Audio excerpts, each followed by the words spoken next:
Robb Stark had never trusted Lord Walder Frey. From the moment he'd broken the marriage pact by wedding Jane Westerling in a hurried ceremony, he sensed the old man's grudge would fester.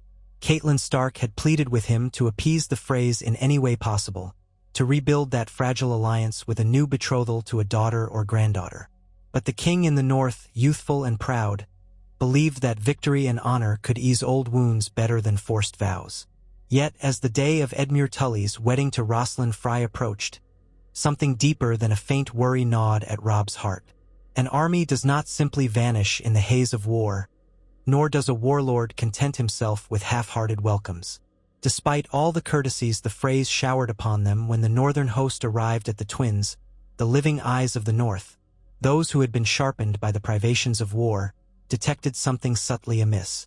The men of House Frey, proud to present their fortress as a place of lavish hospitality, still seemed haunted by a furtive tension.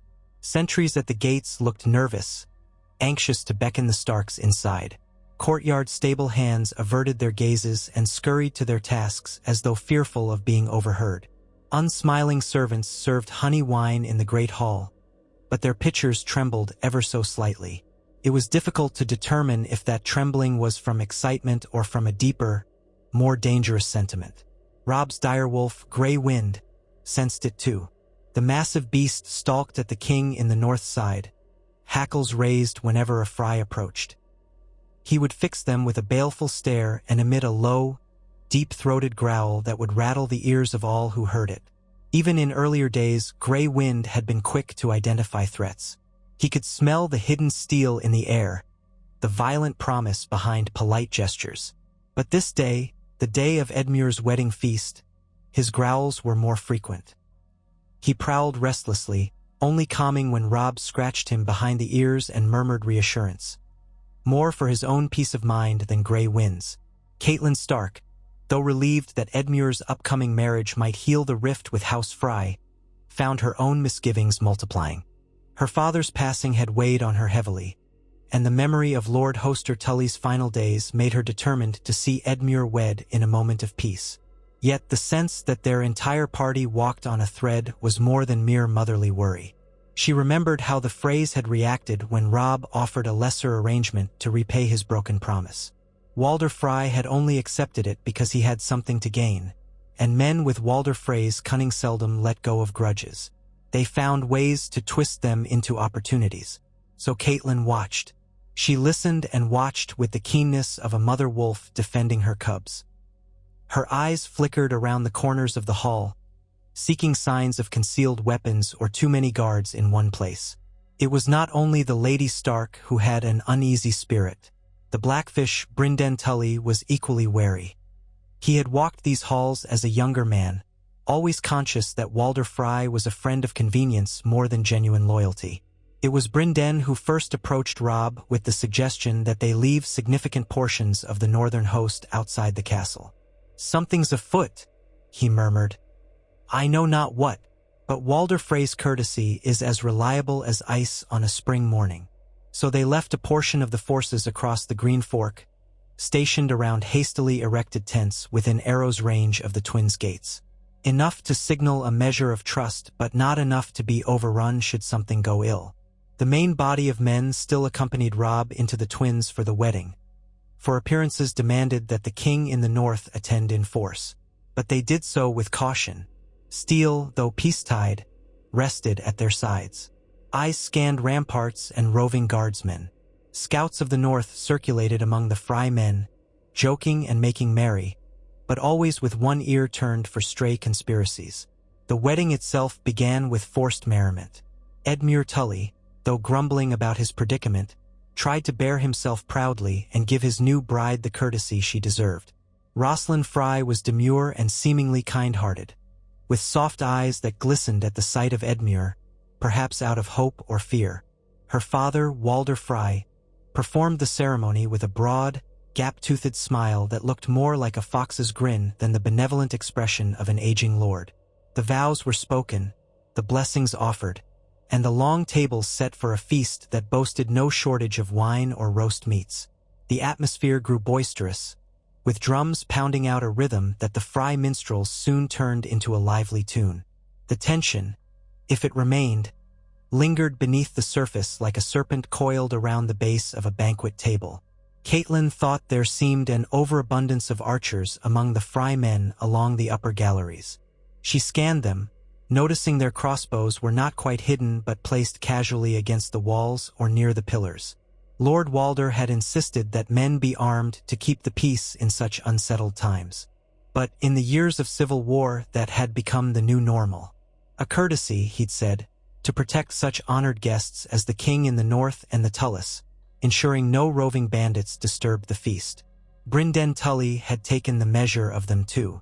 Robb pretended to ignore them, but Catelyn could see that he was counting every suspicious glance, memorizing the position of every guard. Amid the feast, Robb made sure to show courtesy to all of Walder Frey's brood, presenting small compliments, listening to tedious genealogies that twisted the ears, and lifting his wine and toasts to Edmure, Rosslyn, and the bridging of House Tully to House Frey. The Great John, a boisterous presence at any feast, roared with laughter at the songs, slapping lesser Freys on the back so hard that their eyes nearly popped. For some, the illusions of friendship came easily. For others, they were forced to grin and nod while a cold dread built up inside. Several hours into the feast, Walder Frey rose from his seat with a click of his cane on the stone floor. The music quieted. He extended his arms in a theatrical gesture, asking for everyone's attention. The dais grew still with Edmure and Rosslyn side by side, her eyes darting toward her father, uncertain whether to smile or flinch.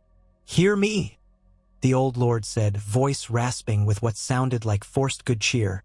"We are here to celebrate the union of my fair daughter Rosslyn to Edmure Tully of Riverrun.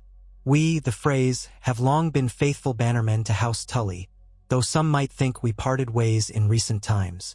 He paused just enough to shoot a glance toward Robb. "Let it not be said that House Frey forgets old alliances." For a moment, it seemed a hint of bitterness touched his lips. "May your marriage, my children, be blessed with fertility and—" He paused, the corners of his mouth creeping upward in a slow, unpleasant grin. "And may all the betrayals of the past be laid to rest. Let us hope never again to be forced to remedy broken vows through war and spilled blood." Catelyn's knuckles went white beneath the table as she felt the unspoken threat. She wasn't alone. The Great John had set down his cup, frowning openly. Small movements rippled across the hall, as if a collective hush took hold. Then Walder Frey chuckled. He made a show of stepping down from the dais and patting Robb on the back like a benevolent father figure, an old man too senile to understand the effect of his words. "Let us enjoy this feast," he proclaimed, "as friends, as family, as those who will build a peaceful future in these war-torn lands. More wine, more music," and he gestured to the minstrels, who resumed a lively tune, albeit awkwardly. The next hour saw carafes of spiced wine poured by the serving maids. The food kept coming: trout in lemon cream, capon stuffed with onions, spiced carrots, thick soups with chunks of venison. Toasts were raised to the bride and groom, and while conversation tried to flow light and airy, many found the wine lacking its usual charm. Tension weighed heavily. Lord Walder exchanged whispers with some of his brood. Lame Lothar and Black Walder glided around the dais, always appearing behind a pillar or near a tapestry, rarely taking their eyes off the king in the north or Catelyn. When the king in the north asked to have Grey Wind brought in for the latter part of the feast, a tradition in certain northern celebrations, to have the lord's direwolf or hound at his side, Walder Frey feigned surprise and offense. "A beast in my hall? My dear lord, it's your wedding, yes, but not the wolf's. Be patient. The hound can remain in the kennel with the other animals." Robb almost pressed, for Grey Wind's presence would have quelled the roiling anxiety in his gut. But to avoid an open argument, he yielded. Grey Wind was locked outside in the stables, guarded by stark men who wouldn't allow him to be mistreated. But the tension wouldn't ease. Something was decidedly off in the hall, and it hovered like a thundercloud above a field of dry grass. Catelyn caught sight of a door opening at the far end of the hall, releasing a handful of newly arrived Frey men who quickly found seats among the crowd. The men wore the badge of the twins but seemed fresh from riding. Their boots were muddy, their faces smudged with dust, and they looked around with the guilty wariness of men who expected trouble. Their hands remained near their belts, where short swords dangled. One even had the distinct shape of a crossbow slung behind his back. Catelyn's mind raced. They'd come from some mission. Reinforcements, perhaps. The air was thick with conspiratorial tension. She leaned closer to Robb and whispered, "Something is wrong. Are men outside? Do they know to be on guard?" Robb's lips barely moved as he replied, "They do." The Blackfish ensured it. Yet the moment of confrontation seemed near at hand. Walder Frey's brood spread out around the hall, men with hungry eyes or smug grins. They watched each Stark retainer, each Tully soldier, as though they were pieces on a game board. The music shifted, going from a warm tune to a more measured, ominous melody. A subtle shift in tempo was all it took for the watchers to stiffen. That was when Catelyn recognized the tune. It was the Rains of Castamere, albeit disguised under the chords of a wedding reel. The Lannister anthem, a memory of betrayal. Her heart kicked violently in her chest. She had to act fast. She leaned toward her son. "Robb Walder means to betray us." He didn't look at her, but his jaw set. "I know," he breathed. With that, he rose from his seat. The motion was so abrupt that the laughter at the tables faltered. Walder Frey observed the king in the North's movement, eyes narrowed. Robb lifted his goblet as if to offer a toast, though no friendly sentiment graced his face. "Lord Walder," Robb said in a strong, resonant voice. The hall quieted. "We have feasted in your hall. We have joined our houses through the wedding of my uncle Edmure to your lovely daughter Roslyn. As king in the North, I would offer my final toast of this evening." Walder Frey struggled to hide a sneer. "Pray do," he said, gesturing with an indulgent sweep of his hand. Robb set the goblet on the table instead of lifting it to his lips. His voice was level. "I toast to the North, to the Riverlands, and to all who keep their oaths." He paused, scanning the faces around him, seeing the momentary confusion and rising apprehension in the eyes of the assembled Freys.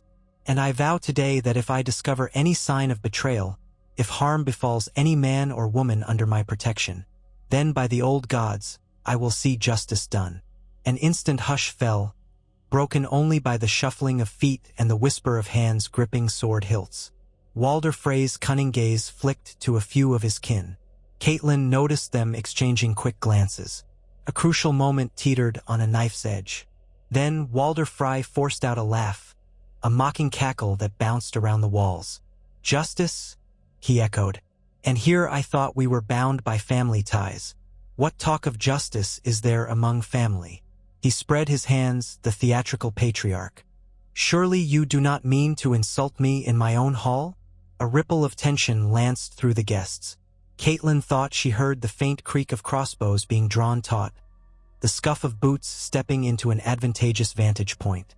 She felt her throat tighten with panic. They were surrounded. For all the vigilance, there were too many Freys in the hall. And yet, she saw a flicker of confidence in Robb's eyes. Something had been arranged.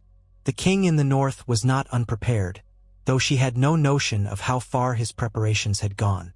Robb spoke again, raising his chin in defiance.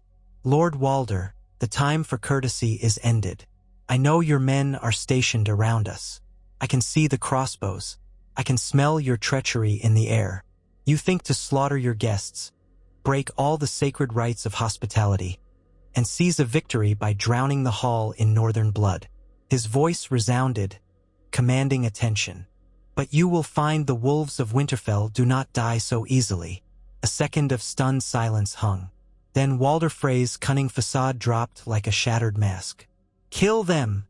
he snarled, spittle flying from his lips.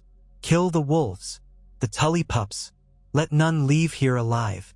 All at once, the crossbowmen above hoisted their weapons, and Walder's men lunged forward from the walls. Screams erupted. Goblets clattered to the floor. The Great John roared, flipping a table as he drew his sword. Catelyn grabbed at Robb, trying to shield him, though he no longer needed her protection as she once imagined. A storm of violence thundered to life in the hall.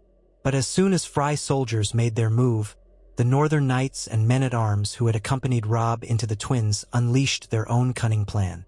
Under their feast attire, under the guise of docility, they had quietly worn chain mail vests. They had short swords strapped to their legs, daggers hidden at their waists. They had anticipated this very betrayal. Lothar Frey slashed at one knight, expecting him to be unarmored, only for his blade to clang against hidden steel.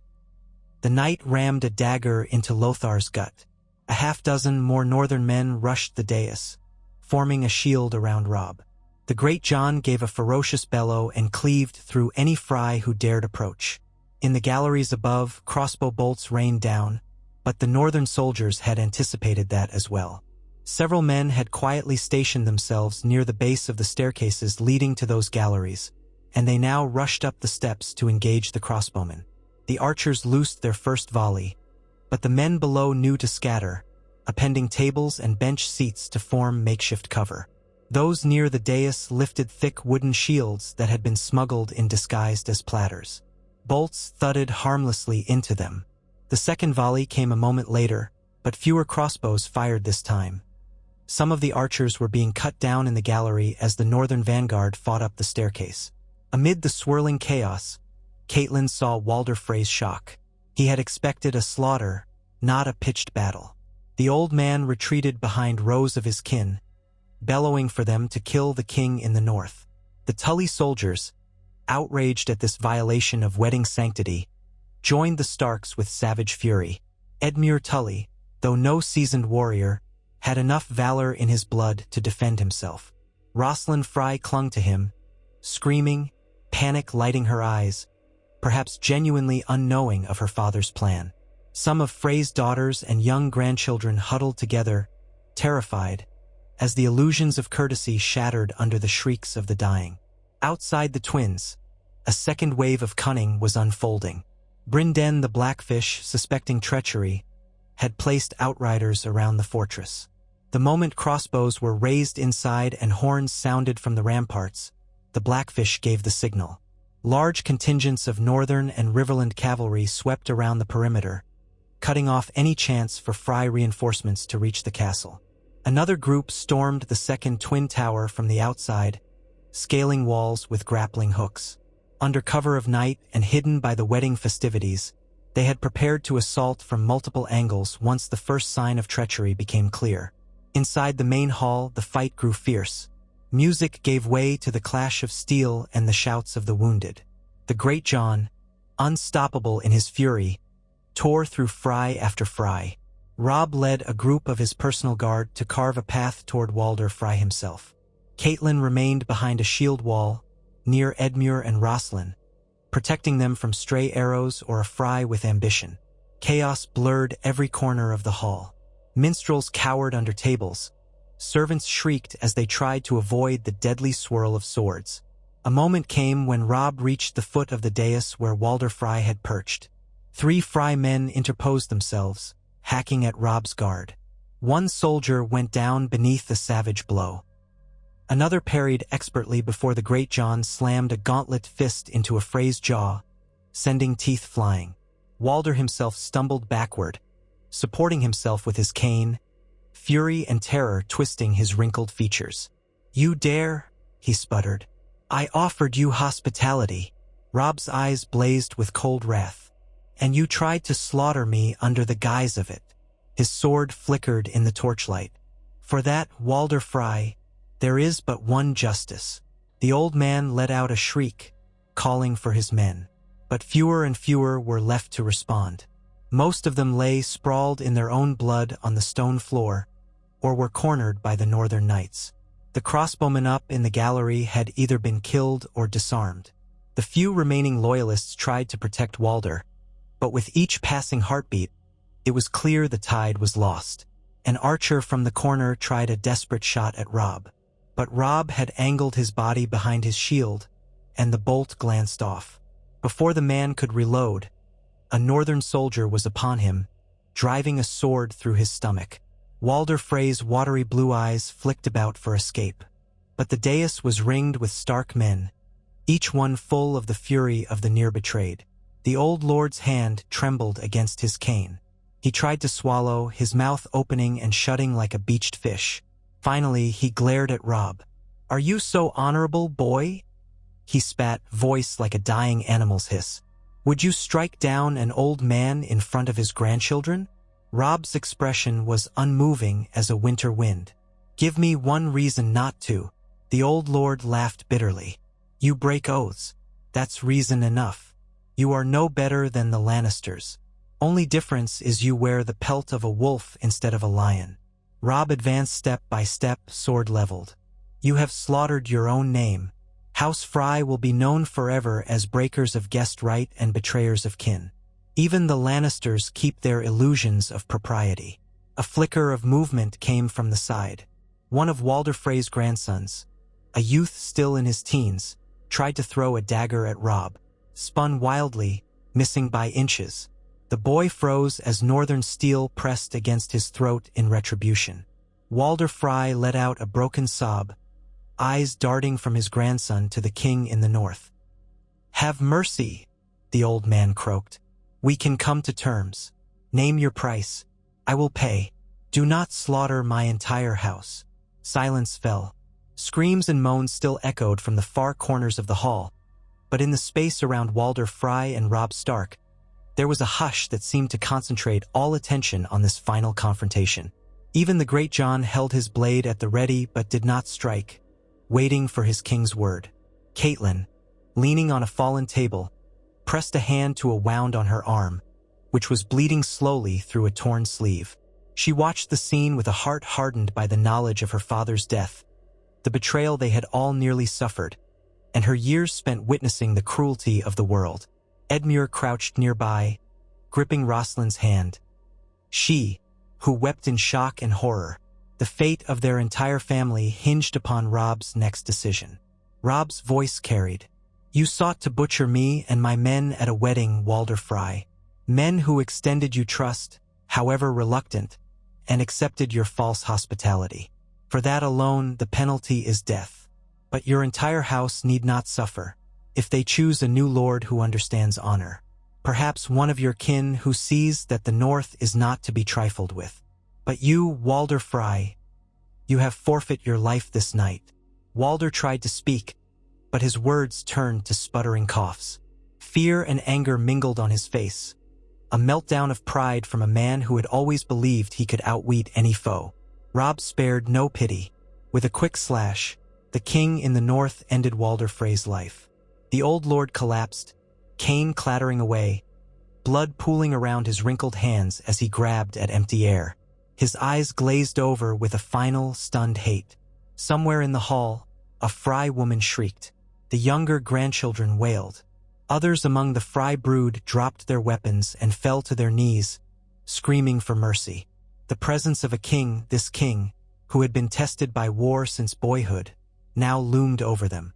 The Great John growled, "What do we do with the rest, your grace?" Robb took a slow breath, exhaling the final dregs of his fury. "We bring them before me. We will spare those who had no part in this plot. We will judge those who did. Let no one else be killed unless they raise a hand." He lifted his sword, still wet with Walder Frey's blood, in a warning that no one in that hall could mistake. From this day on, the twins belong to House Stark, or to whichever Frey proves loyal enough to hold it in my name. Wordless, the handful of armed Freys remaining dropped their blades. Some wept. Some looked only half aware of what had happened, eyes glazed with the shock of battle. But they all obeyed. The king in the north had triumphed where betrayal had been intended. The banners of the direwolf would soon fly above the twins in victory, and the Red Wedding, once poised to become the greatest slaughter of House Stark, had become the greatest downfall of House Frey. Outside, dawn broke over the Riverlands, gilding the fortress towers in the pale gold of morning. Smoke drifted from scattered fires, and the stench of blood hung heavily in the air. But the host of the North and Riverrun patrolled the battlements, pushing bodies aside to secure the castle's every corner. The Great John led parties to round up any fleeing Freys. Some had tried to take boats across the river. They were quickly intercepted by archers stationed along the banks. Others barricaded themselves in storerooms or bedchambers, hoping to wait out the storm. Their illusions of safety vanished as the outraged victors hammered down doors. Yet Robb had given explicit orders. No wanton cruelty, no burning of women and children, no mass slaughter. Justice, not butchery. The guilty would pay for their crimes, the innocent would be spared. Brynden the Blackfish took command of the external defenses, ensuring no relief forces might approach. Scouts reported that several bands of Frey men who had been away returned to see their fortress in flames and promptly fled. The alliance Walder Frey had likely forged with the Lannisters or the Boltons, who could say, was foiled. The old man, in his ambition and bitterness, had overreached. In the aftermath of the carnage, the great hall of the twins was cleansed of bodies. The wounded were tended to, friend and foe alike. Rosalind Frey remained inconsolable for hours, trembling in Edmure's arms, whispering that she had not known her father's intentions. Edmure believed her, seeing genuine terror in her eyes. Catelyn, though suspicious by nature, decided that this young woman was likely an unwitting pawn. If there were to be any peace or any future for the Riverlands, then bridging the gulf would require compassion as well as vengeance. Robb took temporary residence in Walder Frey's own solar. The grim irony was not lost on him. He stared out the window at the sunlit courtyards below where the wounded were laid out on pallets. He was the king in the north, and he had survived a massacre that had nearly spelled the end of his line. His father's face, that paternal encouragement, was a ghost in his mind. "What would you have done, father?" he silently asked. "Would you have shown the same mercy or more?" Soon they began holding swift courts. Surviving Frey men were brought before Robb to be questioned. Those who had drawn arms and sought to kill the Starks at the wedding feast were judged severely. The king allowed them the chance to explain themselves. Some claimed they were forced by Walder's threats. Others insisted they were innocent. But the swords of the north had seen them spring to ambush on Walder's order. Those men paid with their heads. The courtyard became a place of sorrow and final justice, heads rolling into the dust under the watchful eyes of the soldiers who had so narrowly escaped being victims themselves. Amidst these trials, Robb discovered that many Freys had indeed been oblivious, or had only learned of Walder's plot at the last moment. A few knights and lesser cousins came forward to pledge fealty to the king in the north, acknowledging that Walder's treachery had stained their house beyond repair. They offered to fight in Robb's name, to atone for the betrayal. Some of them the king accepted, others he sent away to face justice for prior crimes. It was a grim, complicated business, but at the end of it, House Frey was shattered, leaderless, and forced to submit. Catelyn Stark found her son one evening, alone in Walder Frey's solar, brooding. She placed a hand on his shoulder. "We have the twins now," she said gently. "It secures our position in the Riverlands. You have avenged our house." Robb exhaled, looking weary. "It was close, mother. We nearly lost everything. If not for the warnings we saw, the restless men, Grey Wind's growls, the crossbows, Walder might have succeeded. I can't help but think about that, about how I've led our men into so many traps.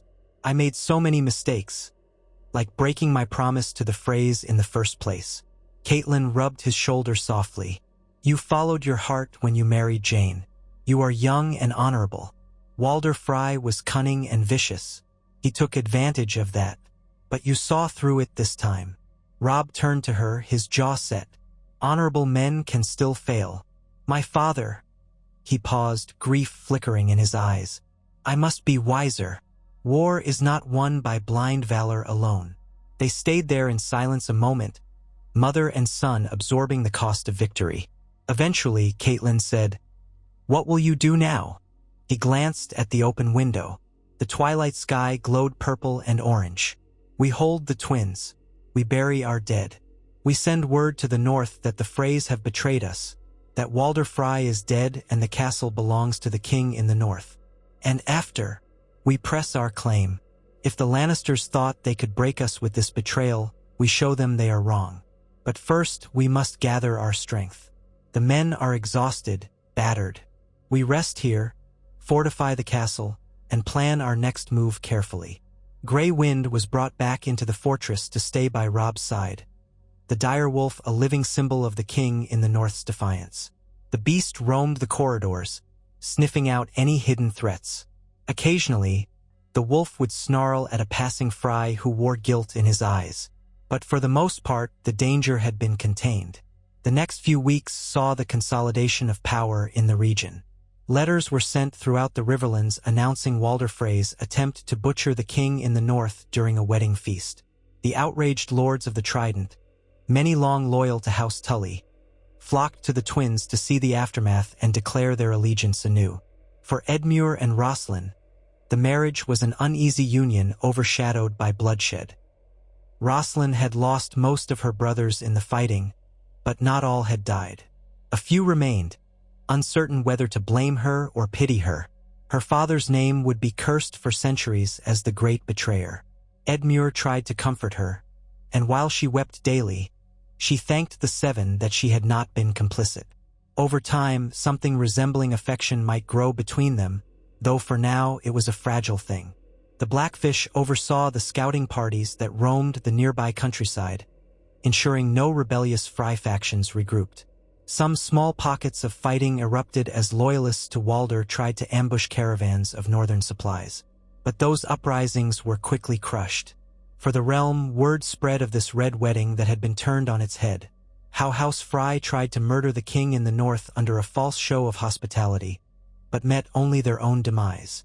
In the north, Lady Meage Mormont and Lord Roose Bolton, though Bolton's loyalties were a matter of suspicion, received ravens carrying the news of Robb's victory. The Bolton letter was carefully written, letting him know that the Starks were not as vulnerable as some might have believed. Lady Meage and other loyal northern lords rejoiced, preparing to send further support to their young king. Roose Bolton's reply was delayed, and that was telling in itself. Meanwhile, alliances shifted as the power dynamic changed. Many lords who had wavered, uncertain whether the Starks could survive, now saw Robb's cunning in turning Walder Frey's betrayal into a triumph. That cunning was not lost on any who heard the tale. Robb had learned from his earlier mistakes. He had grown from a boy into a hardened king. He would not be easily trapped again. On the day of the funeral rites for the fallen northern men, Robb allowed the bodies of fallen Freys to also be burned with respect. Some were hanged or beheaded for their crimes. This was war, and they had attempted regicide. But many ordinary guards and lesser household men who had not participated in the conspiracy found themselves released or sworn to the king in the north. The mass funeral pyres glowed red against the evening sky. Catelyn joined her son for the solemn ceremony. As the flames rose, the northern men spoke prayers to the old gods, while the Tully men prayed to the Seven. In a quiet corner, Roslin lit a candle for her father, tears on her cheeks. However monstrous Walder was, she remained his daughter. But she stood alone, save for Edmure's hand on her shoulder. After, in the hush of the night, Robb gathered his closest commanders in the late Lord Solar. The Great John Brynden Tully, a newly emerged Frey cousin named Ser Daemon Frey who had proven loyal by fighting against his own kin once the plot was exposed, and a few other trusted men.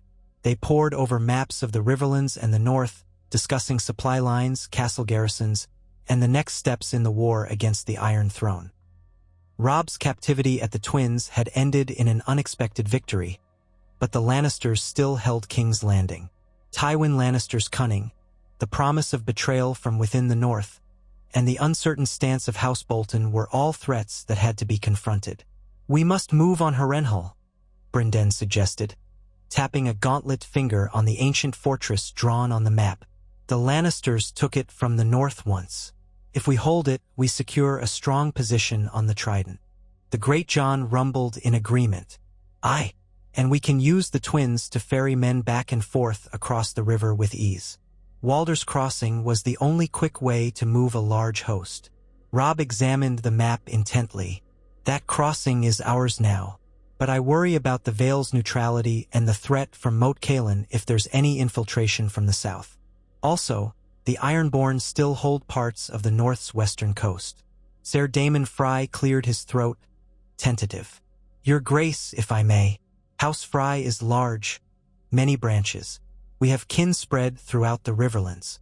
While many were loyal to my late Lord Grandfather, others might be swayed. They hold strategic minor castles and fords. If brought into the fold under your rule, they could secure the region. Robb regarded Damon with cool consideration. Can you ensure their loyalty after what happened here? Damon nodded slowly. If offered forgiveness and a chance to prove themselves, some will stand with you. My cousin Pura, for instance, despised Walder's cruelty. She commands a small castle near the Green Fork. Give her a chance and she'll yield. Brynden let out a snort. Frey's turning coat so quickly. It's in their blood. Betrayal is a tradition. Damon's face flinched, but he bowed his head, acknowledging the Tully's scorn. I don't deny it, but if you want to avoid more bloodshed, it may serve you to let them bend the knee. Robb looked at Brynden, then back at Damon. We'll consider it carefully. I've spilled enough blood for now. In that moment, the shape of a future began to take form in the king's mind. He had survived the greatest trap laid against him. He had proven the North could not be easily undone. With the twins secured, he could strengthen his hold on the Riverlands. Yet part of him ached for the simpler life he had known in Winterfell. This was not the glory or freedom he had imagined when first crowned.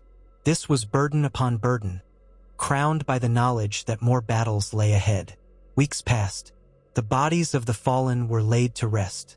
Letters bearing the seal of the king in the north spread across Westeros, proclaiming Walder Frey's guilt in attempting to violate guest right and murder his king. Lords paused in horror at the news, some out of genuine outrage, others for fear of the Starks' retribution. The phrase Red Wedding emerged, whispered in taverns and castle halls. But the twist was that the would-be massacre had boomeranged upon the Freys themselves. This alternate outcome stirred rumors.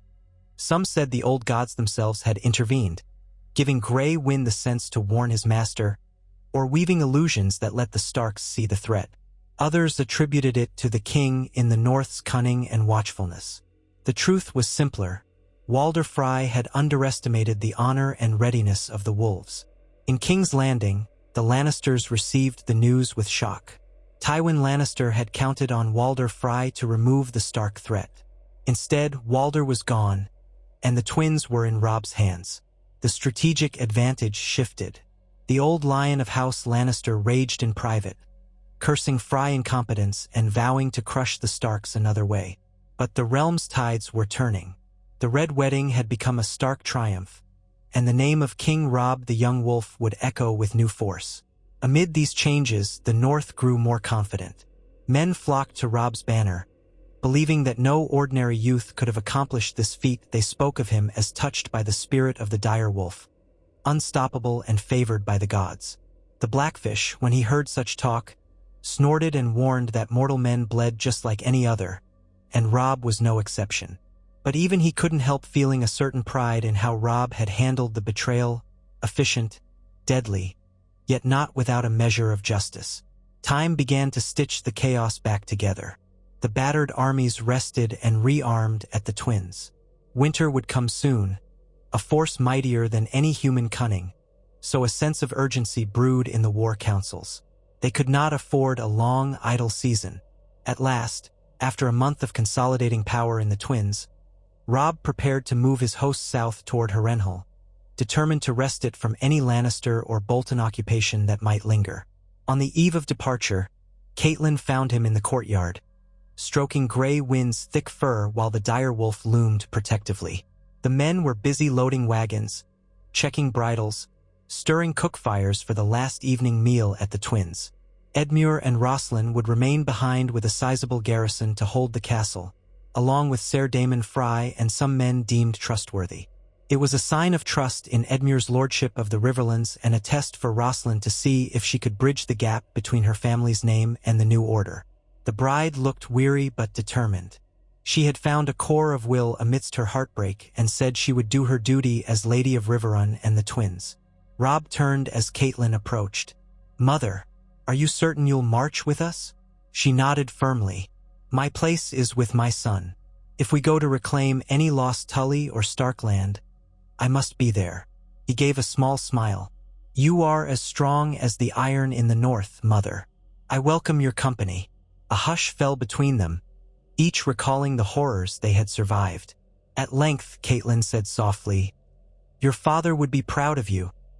You acted with courage and you protected your men. You have taken a heavy burden, Robb, but you have borne it well." Robb's gaze dropped for a moment.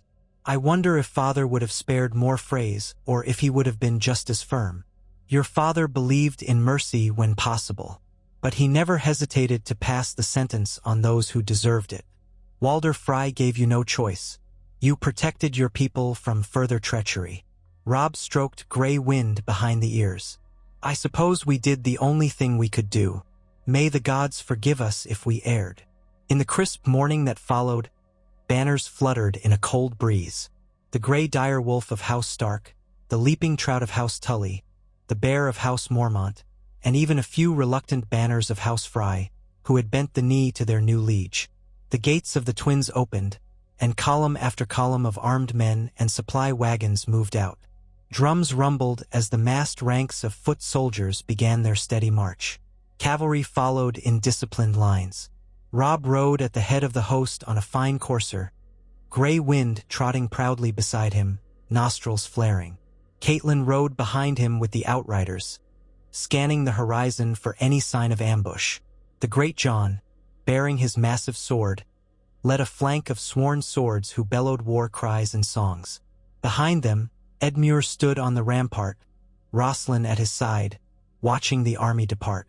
They had parted ways with affectionate words. Edmure tried to appear brave, though the trials of the last month weighed heavily on him. He gave Robb his blessing to retake Harrenhal or any other seat that defied the king in the north.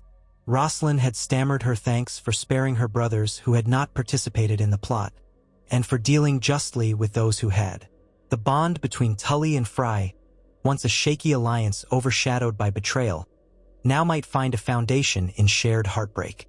Only time would tell. The march south was not without danger.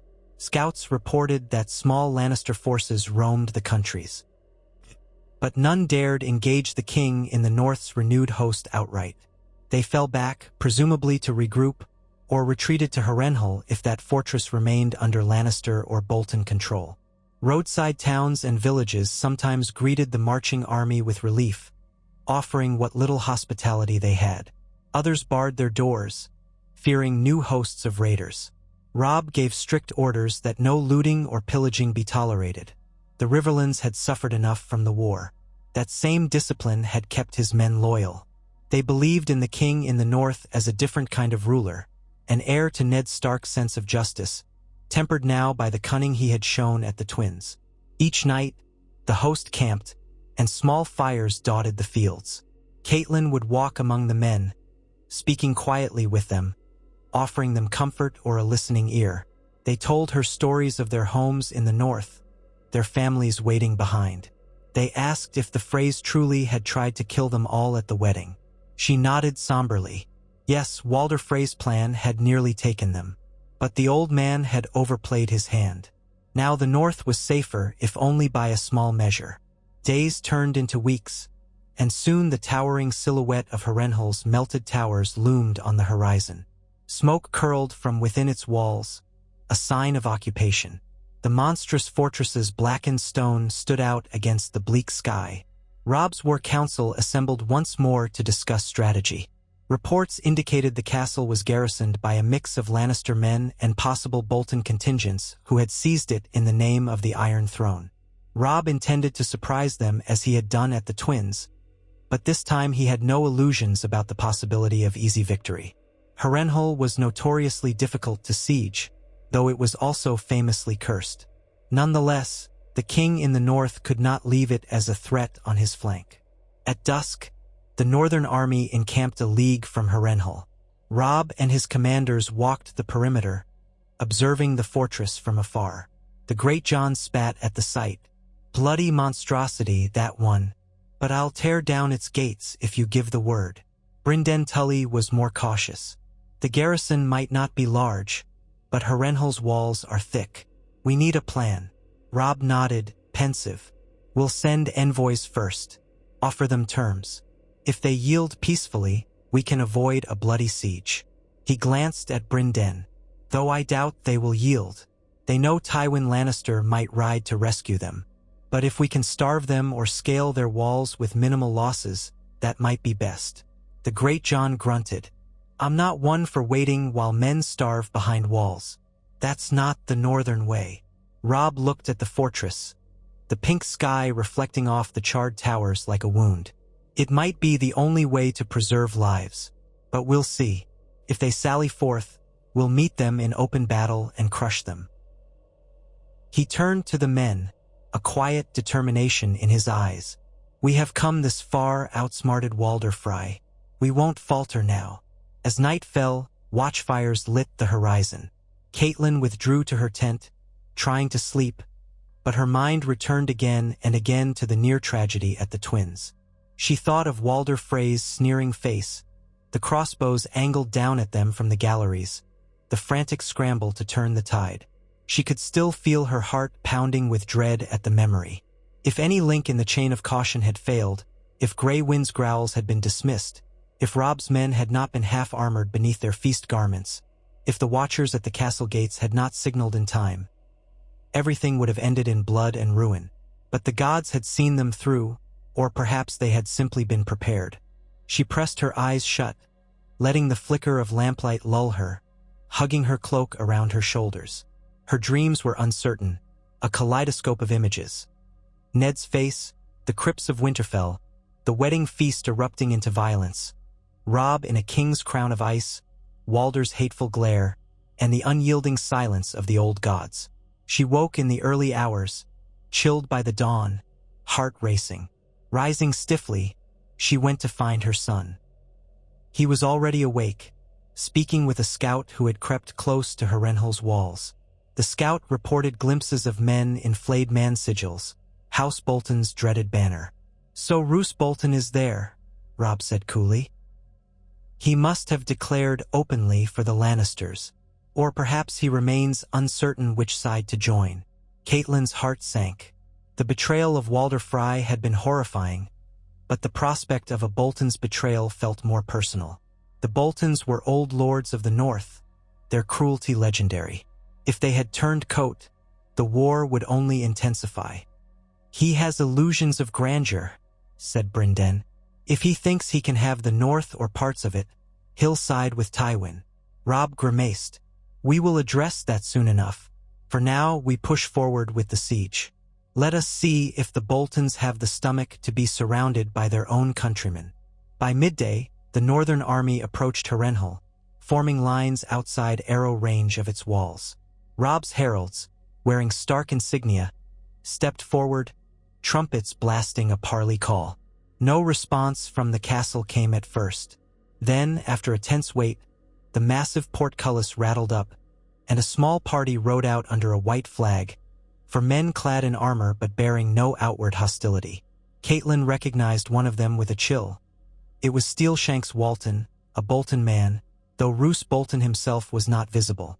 The Great John growled at the sight, fists tightening on his reins. Steelshanks reined in his horse a short distance from the northern lines, letting the swirling dust settle. He lifted his visor, revealing a stern face. In the name of Lord Roose Bolton, Castellan of Harrenhal by the King on the Iron Throne, I ask, who commands this host? Robb advanced, Grey Wind at his side, ignoring how the wolf's lip curled at the smell of Bolton men. I do. Robb Stark, King in the North. Steelshanks kept his face neutral, but a flicker of something, fear or uncertainty, crossed his eyes. His lordship sends greetings and invites you to treat of peace within Harrenhal. A rumble of discontent passed among the northern knights. The Great John barked a laugh. Peace, is it? Like the peace Walder Frey offered? No, thank you. Robb's lips thinned. Roose Bolton was once my bannerman. I'll not walk blindly into another trap. Steelshanks hesitated. Lord Bolton says that the usurpations and rebellions have caused enough bloodshed. He invites you to come and speak with him, King Robb.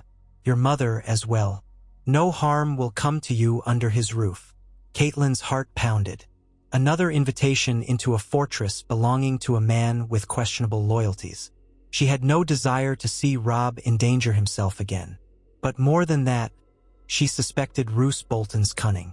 "We refuse," she whispered fiercely to Robb. "We've learned from the twins. We must not enter under another man's roof." Robb nodded gravely, lifting his voice to Steelshanks. "If Roose Bolton wishes to speak, he can come out to me. He has broken faith with the North by allying with the Lannisters. He must answer for that." Steelshanks' mouth twisted. "Lord Bolton is castellan here by decree of the crown. He will not leave these walls except in victory or honorable surrender." The Great John spat into the dirt. "Honor? You serve Bolton. The flayed man is not known for honor." Ignoring the outburst, Steelshanks said, "Lord Bolton extends his offer of guest right. It is known that Walder Frey dishonored guest right, but House Bolton has never done so." He paused. "At least not in such a manner. Our traditions are older than the Red Wedding fiasco." Catelyn felt repulsion coil in her belly. The Boltons had a storied history of flaying their enemies, wearing the skins of dead Starks in centuries past. Their record of honor was as black as Harrenhal's towers. She leaned to Robb and whispered, "Do not trust him." Robb stared into Steelshanks' eyes.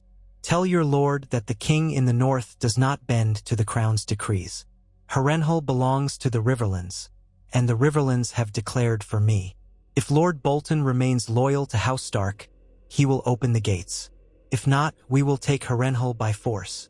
Steelshanks made no protest. He simply lowered his visor.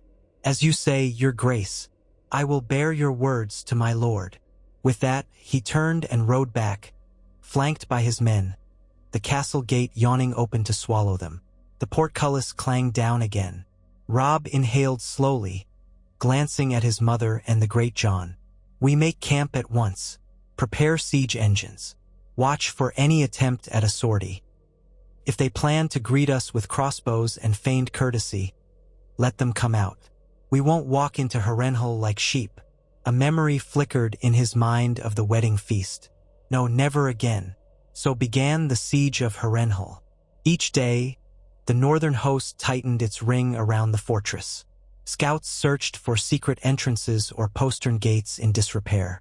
Under the watchful glare of Bolton men on the walls, northern engineers built rams and trebuchets, though flinging stones at Harrenhal's thick walls could be as fruitless as throwing pebbles at a giant.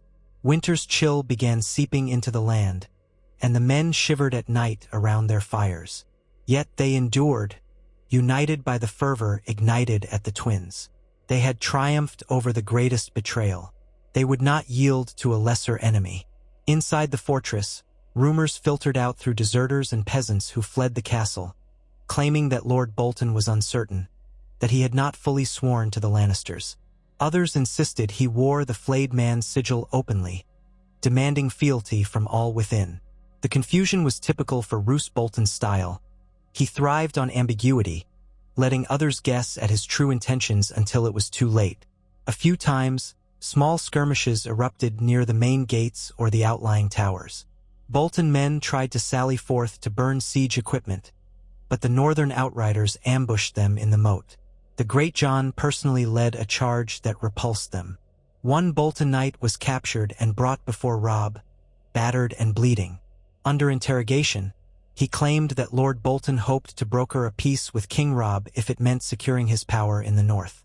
But if not, he was prepared to hold Harrenhal against any assault, gambling that Tywin Lannister or other crown forces would come to his aid. If Robb starved them out, so be it. Roose would prefer to drag out the siege. Robb's jaw clenched with frustration when he heard the captive's words. "Bolton is playing both sides," he muttered. "We can't let him. We must end this quickly." The Great John growled. "Let me storm the gates. My men will scale the walls.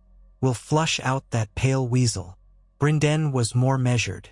A direct assault on Harrenhal's walls would cost many lives. "If Roose truly hopes to parley, perhaps we can tempt him out." Catelyn listened, her mind returning to the memory of Walder Frey's final words. This time, they would not be caught off guard. If Bolton thinks he can turn coat again, he underestimates the anger of the North. Offer him nothing, rob, save terms of unconditional surrender. The siege continued for weeks, winter's approach making for a harsh and damp camp. Then, one morning, a lone rider carrying a white flag approached the barricades. Robb met him with an escort of knights. The rider was a Bolton messenger, pale as milk with watery eyes. He bowed stiffly and delivered a sealed letter to the king in the north. Robb read it, his frown deepening. "He wants me to come inside," Robb said to the assembled. "He promises no harm, claiming he wishes to reaffirm his loyalty to House Stark in exchange for pardons and certain arrangements.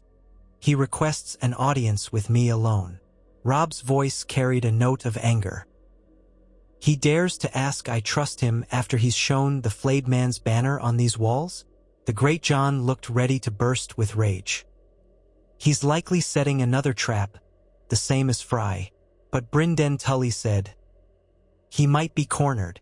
Perhaps he truly wants to switch sides again to save himself. If Tywin's armies are not coming, Bolton might prefer your mercy to a certain death in a hopeless siege." Catelyn considered all angles. "We cannot risk you entering the castle alone, Robb. If he kills you or takes you hostage, everything ends." Robb's brow furrowed. He turned back to the messenger. "Tell Lord Bolton if he is genuine. He can come out alone to meet me on neutral ground between our lines and the castle gate. A small retinue from each side, unarmed, will stand witness. If he refuses, then we continue this siege until his men starve." The messenger's lips twitched. "As you command, your grace. I will bear your words to my lord." He cantered back under the watch of northern archers, who would have gladly loosed a volley if Robb gave the word. But the king let him go. By midday, there was movement behind the gate. The portcullis inched up, and a handful of riders emerged. At their head rode Lord Roose Bolton, clad in pale leathers, his face expressionless as a marble effigy. Flanking him were 4 men on horses, each wearing the flayed man's sigil. Robb advanced with his own guard, Catelyn, the Great John, Brynden Tully, and a few knights. They stopped halfway between the lines, well out of arrow range. A tension so thick it could smother a man hung over the clearing. Roose Bolton dismounted, moving with eerie calm.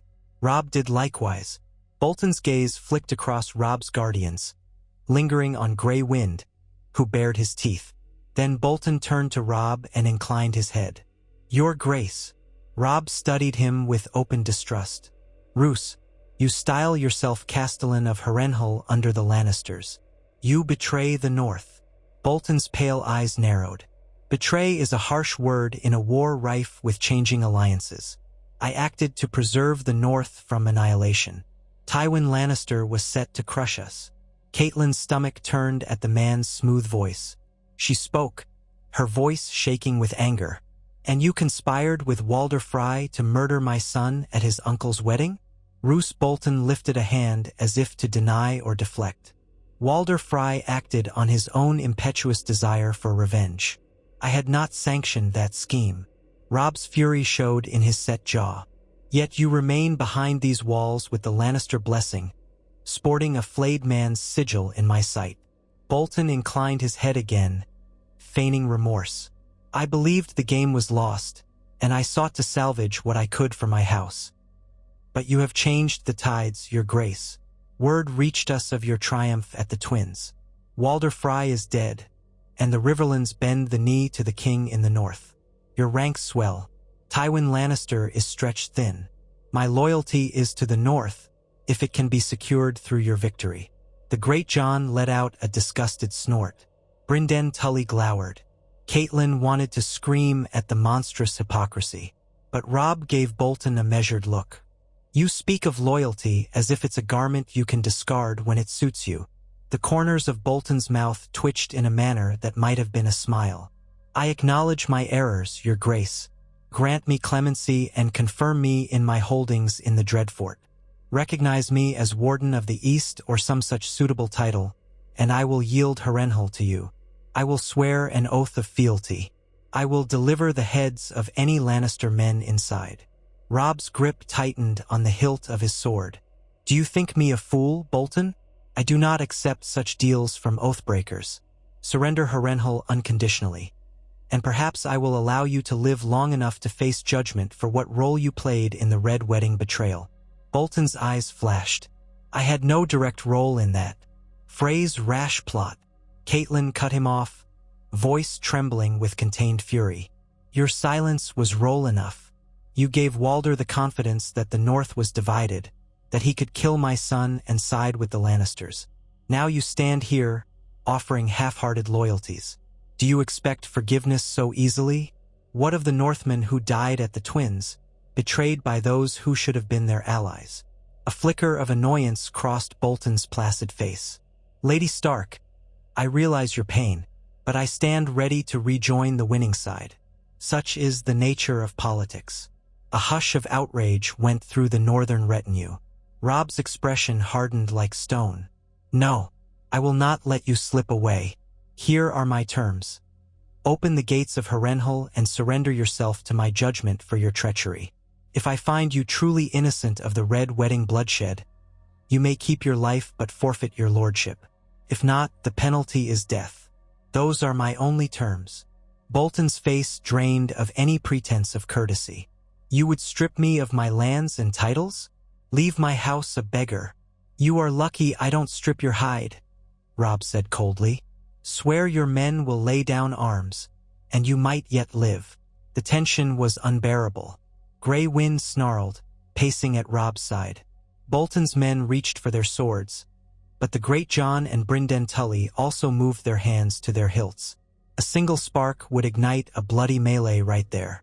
The open field lay silent except for the restless shuffle of horses. Bolton's expression took on a malicious cast.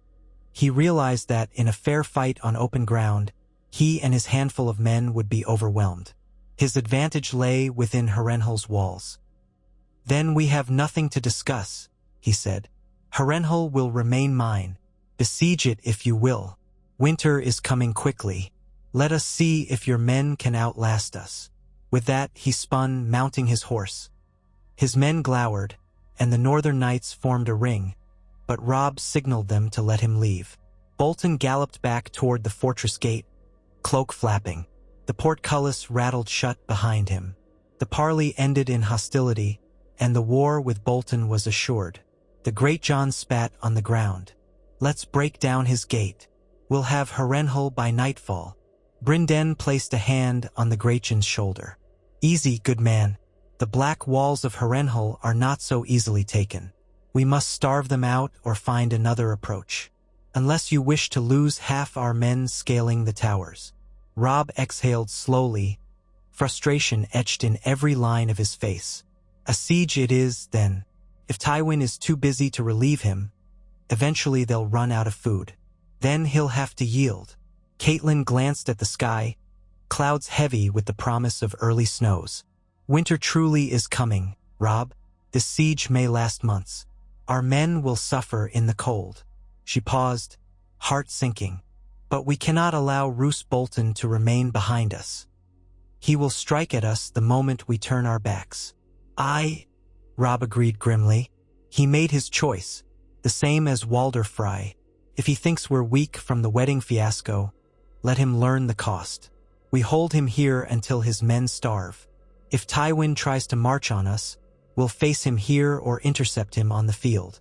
So the lines tightened around Harrenhal once more, catapults and rams set in place. When the first snows began to fall a week later, the men huddled under firs, cooking whatever game they could find in the surrounding woods. Forays were launched to gather supplies from sympathetic villages. The watchers on Harrenhal's towers lit fires of their own, no doubt rationing grain and salted meats. The nights were filled with howling wind, swirling flakes of snow that dusted the tents, and ramparts alike, swirling around the black fortress. Winter was indeed upon them. Still, Robb refused to yield or retreat. The memory of Walder Frey, of the near slaughter at the Twins, burned in his mind. He would not allow another oathbreaker to slip free. The war demanded justice. If he had learned anything from the Red Wedding fiasco, it was that no half measures could be taken with traitors. Those who brandished the flayed man's banner were an enemy to the north. He would either root them out or die in the attempt. Night after night, horns sometimes sounded from the castle, as if testing the northern watch. Bolton's men might attempt a sortie, but each time, the outriders responded swiftly, torches blazing in the darkness, archers knocking arrows. The gates never fully opened, though. Bolton seemed content to wait, seeing if winter's chill could break the siege. Meanwhile, the northern men constructed better fortifications, building earthen ramparts around their camp and ensuring no sally could easily slip through. In the midst of these preparations, a raven arrived from Riverrun bearing tidings from Edmure.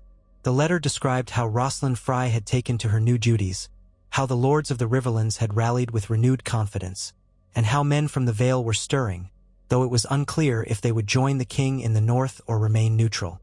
Edmure also wrote that the Freys who had survived were subdued under the new order, swearing loyalty to the Tully name and, by extension, King Robb. The letter ended with a note of gratitude and pride, praising Robb's handling of the Red Wedding betrayal. Word had spread far and wide of Walder Frey's downfall at the hands of the young wolf. Robb read the letter aloud in the command tent, giving the men a measure of encouragement. The Great John laughed heartily. "You see, the south trembles at your name, my king. That filth Frey is rotting in the ground. Bolton will soon join him. Then the Lannisters are next." Robb allowed himself a brief smile, though worry lingered in his eyes. "We must endure this siege. Let us see who starves first, Bolton or us." They pressed on. More weeks passed, each day growing shorter as winter's grasp tightened. Occasional skirmishes tested the lines. Bolton men tried to raid the northern supply wagons. Twice, they set small fires in the outskirts of the camp, but the Northmen extinguished them before they could spread.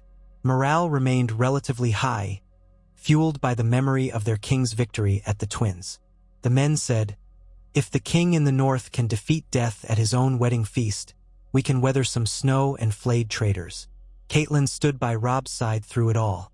She helped oversee the distribution of rations, consoled wounded soldiers, and wrote letters to the various lords of the Trident urging them to maintain loyalty and send what supplies they could spare. Whenever the memory of the Red Wedding tried to haunt her, she reminded herself that they had turned that trap into Walder Frey's undoing. It gave her a fierce, protective pride in her son. He might be young, but he was no longer naive. As the second moon of the siege passed, signs of strain appeared on Harrenhal's defenders. Smoke became thinner above the towers, as though fires were lit less frequently to save fuel. The watchers on the walls seemed fewer, and at times, figures slumped in the cold, wrapped in ragged cloaks. Some nights, shouts and quarrels from inside the fortress drifted over the battlements, a sign that discipline faltered. Bolton's men were hungry, cold, and uncertain. Then, one frosty dawn, a cry went up from the outlying sentries. The gates were opening. Across the snowy field, a straggled group of Harrenhal's defenders emerged under a tattered white flag. They were unarmed and carried a large staff with the banner of the flayed man reversed, an old sign of surrender. The watchers in the northern camp raced to alert Robb. Robb and his commanders mustered quickly, forming lines. One man stepped forward from the ragged group, shoulders stooped, face hollow with hunger. "We beg leave to surrender," he called. Lord Bolton is gone. He fled in the night with a handful of loyal men, leaving us to starve." Catelyn's eyes widened.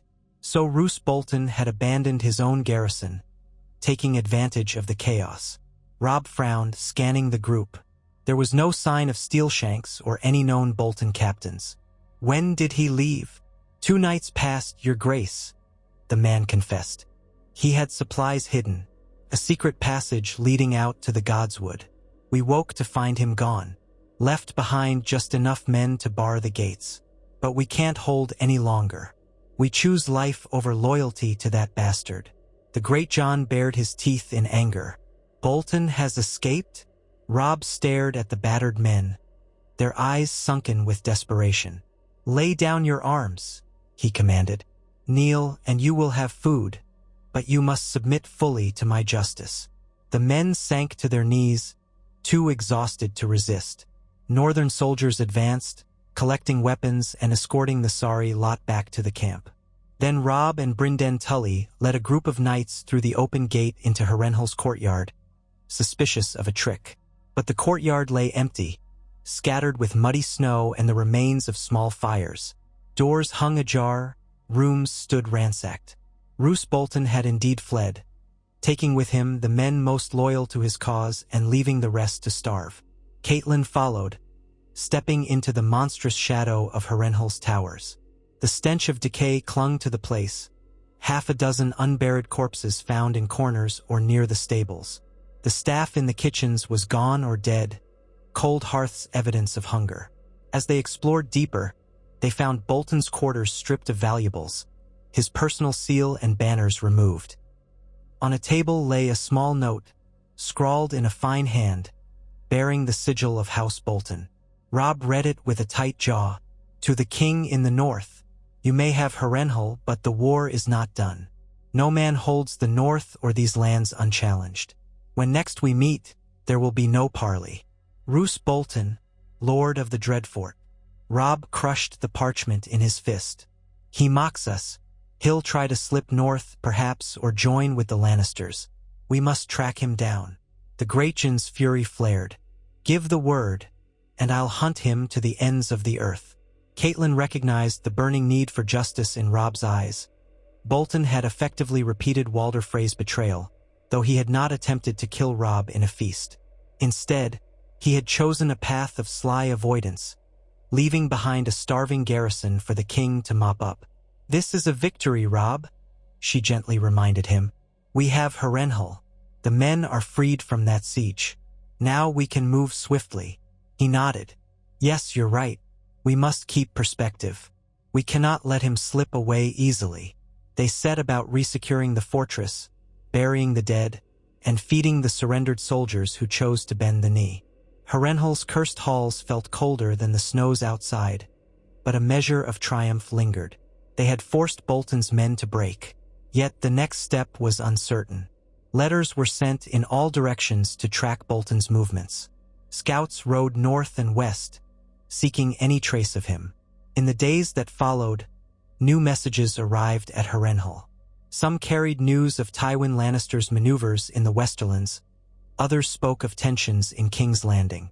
Rumor had it that the Tyrells were at odds with the Lannisters, that Joffrey's rule was fracturing. But none of that changed the fact that Roose Bolton, with a small but cunning band, remained at large. He might attempt to infiltrate the north, rallying traitorous forces from within. Or he might try to meet with Tywin or other foes of the Starks. His threat still loomed. Nevertheless, as winter's grip tightened, Robb realized the wisdom of holding Harrenhal as a southern stronghold for the time being. The war might not be won this season, but the king in the north had emerged from the year's trial stronger, more experienced, and more determined than ever. Where Walder Frey had once nearly spelled doom for the Stark line, that betrayal had instead galvanized their resolve and granted them a crucial victory. The Red Wedding was now spoken of in whispers, a cautionary tale for all who would dare break guest right or attempt sly treachery under the cover of feasting. House Frey's name was damned in the eyes of lords and small folk alike. Many believed them extinct as a real power, reduced to a rump of minor cousins and frightened children.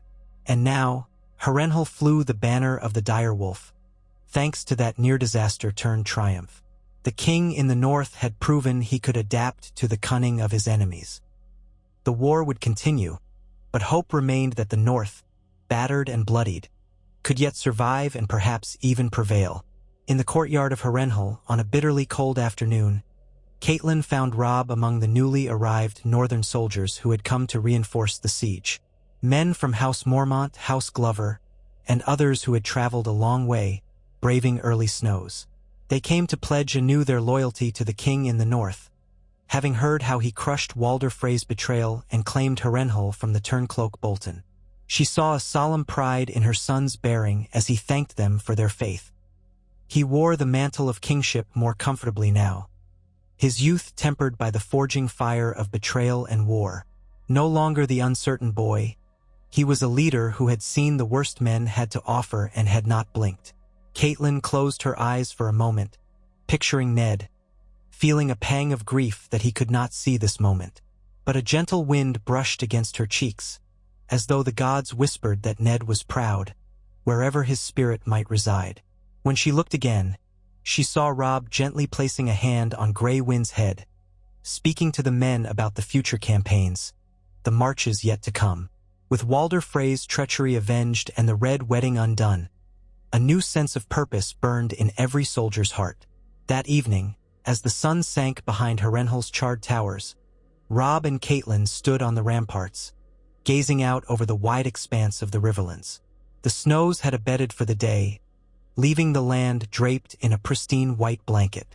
Smoke rose from 100 cookfires in the camp below, and the hush of winter seemed a stark contrast to the violence that had defined their recent months.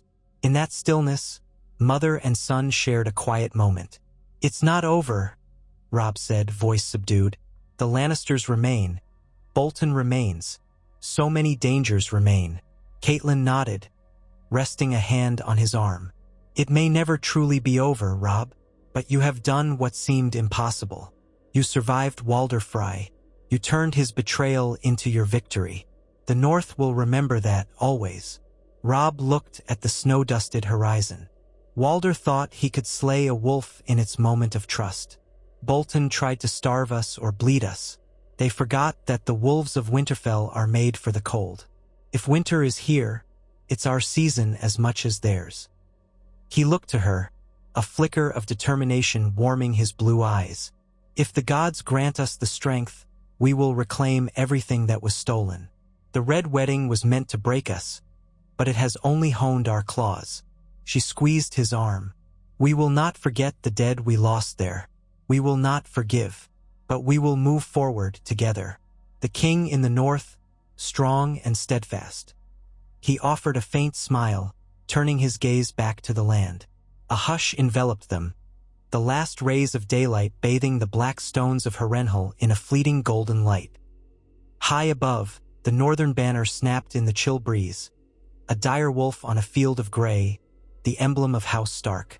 Once, the world believed that banner doomed to fall in a rain of crossbow bolts at the twins. Instead, it flew triumphantly here, in this cursed fortress, a testament to the resilience of the wolf against even the most treacherous foes. Night descended, and torches were lit along the ramparts. Yet in the hearts of the northern men, a new flame of hope burned, defying the dark.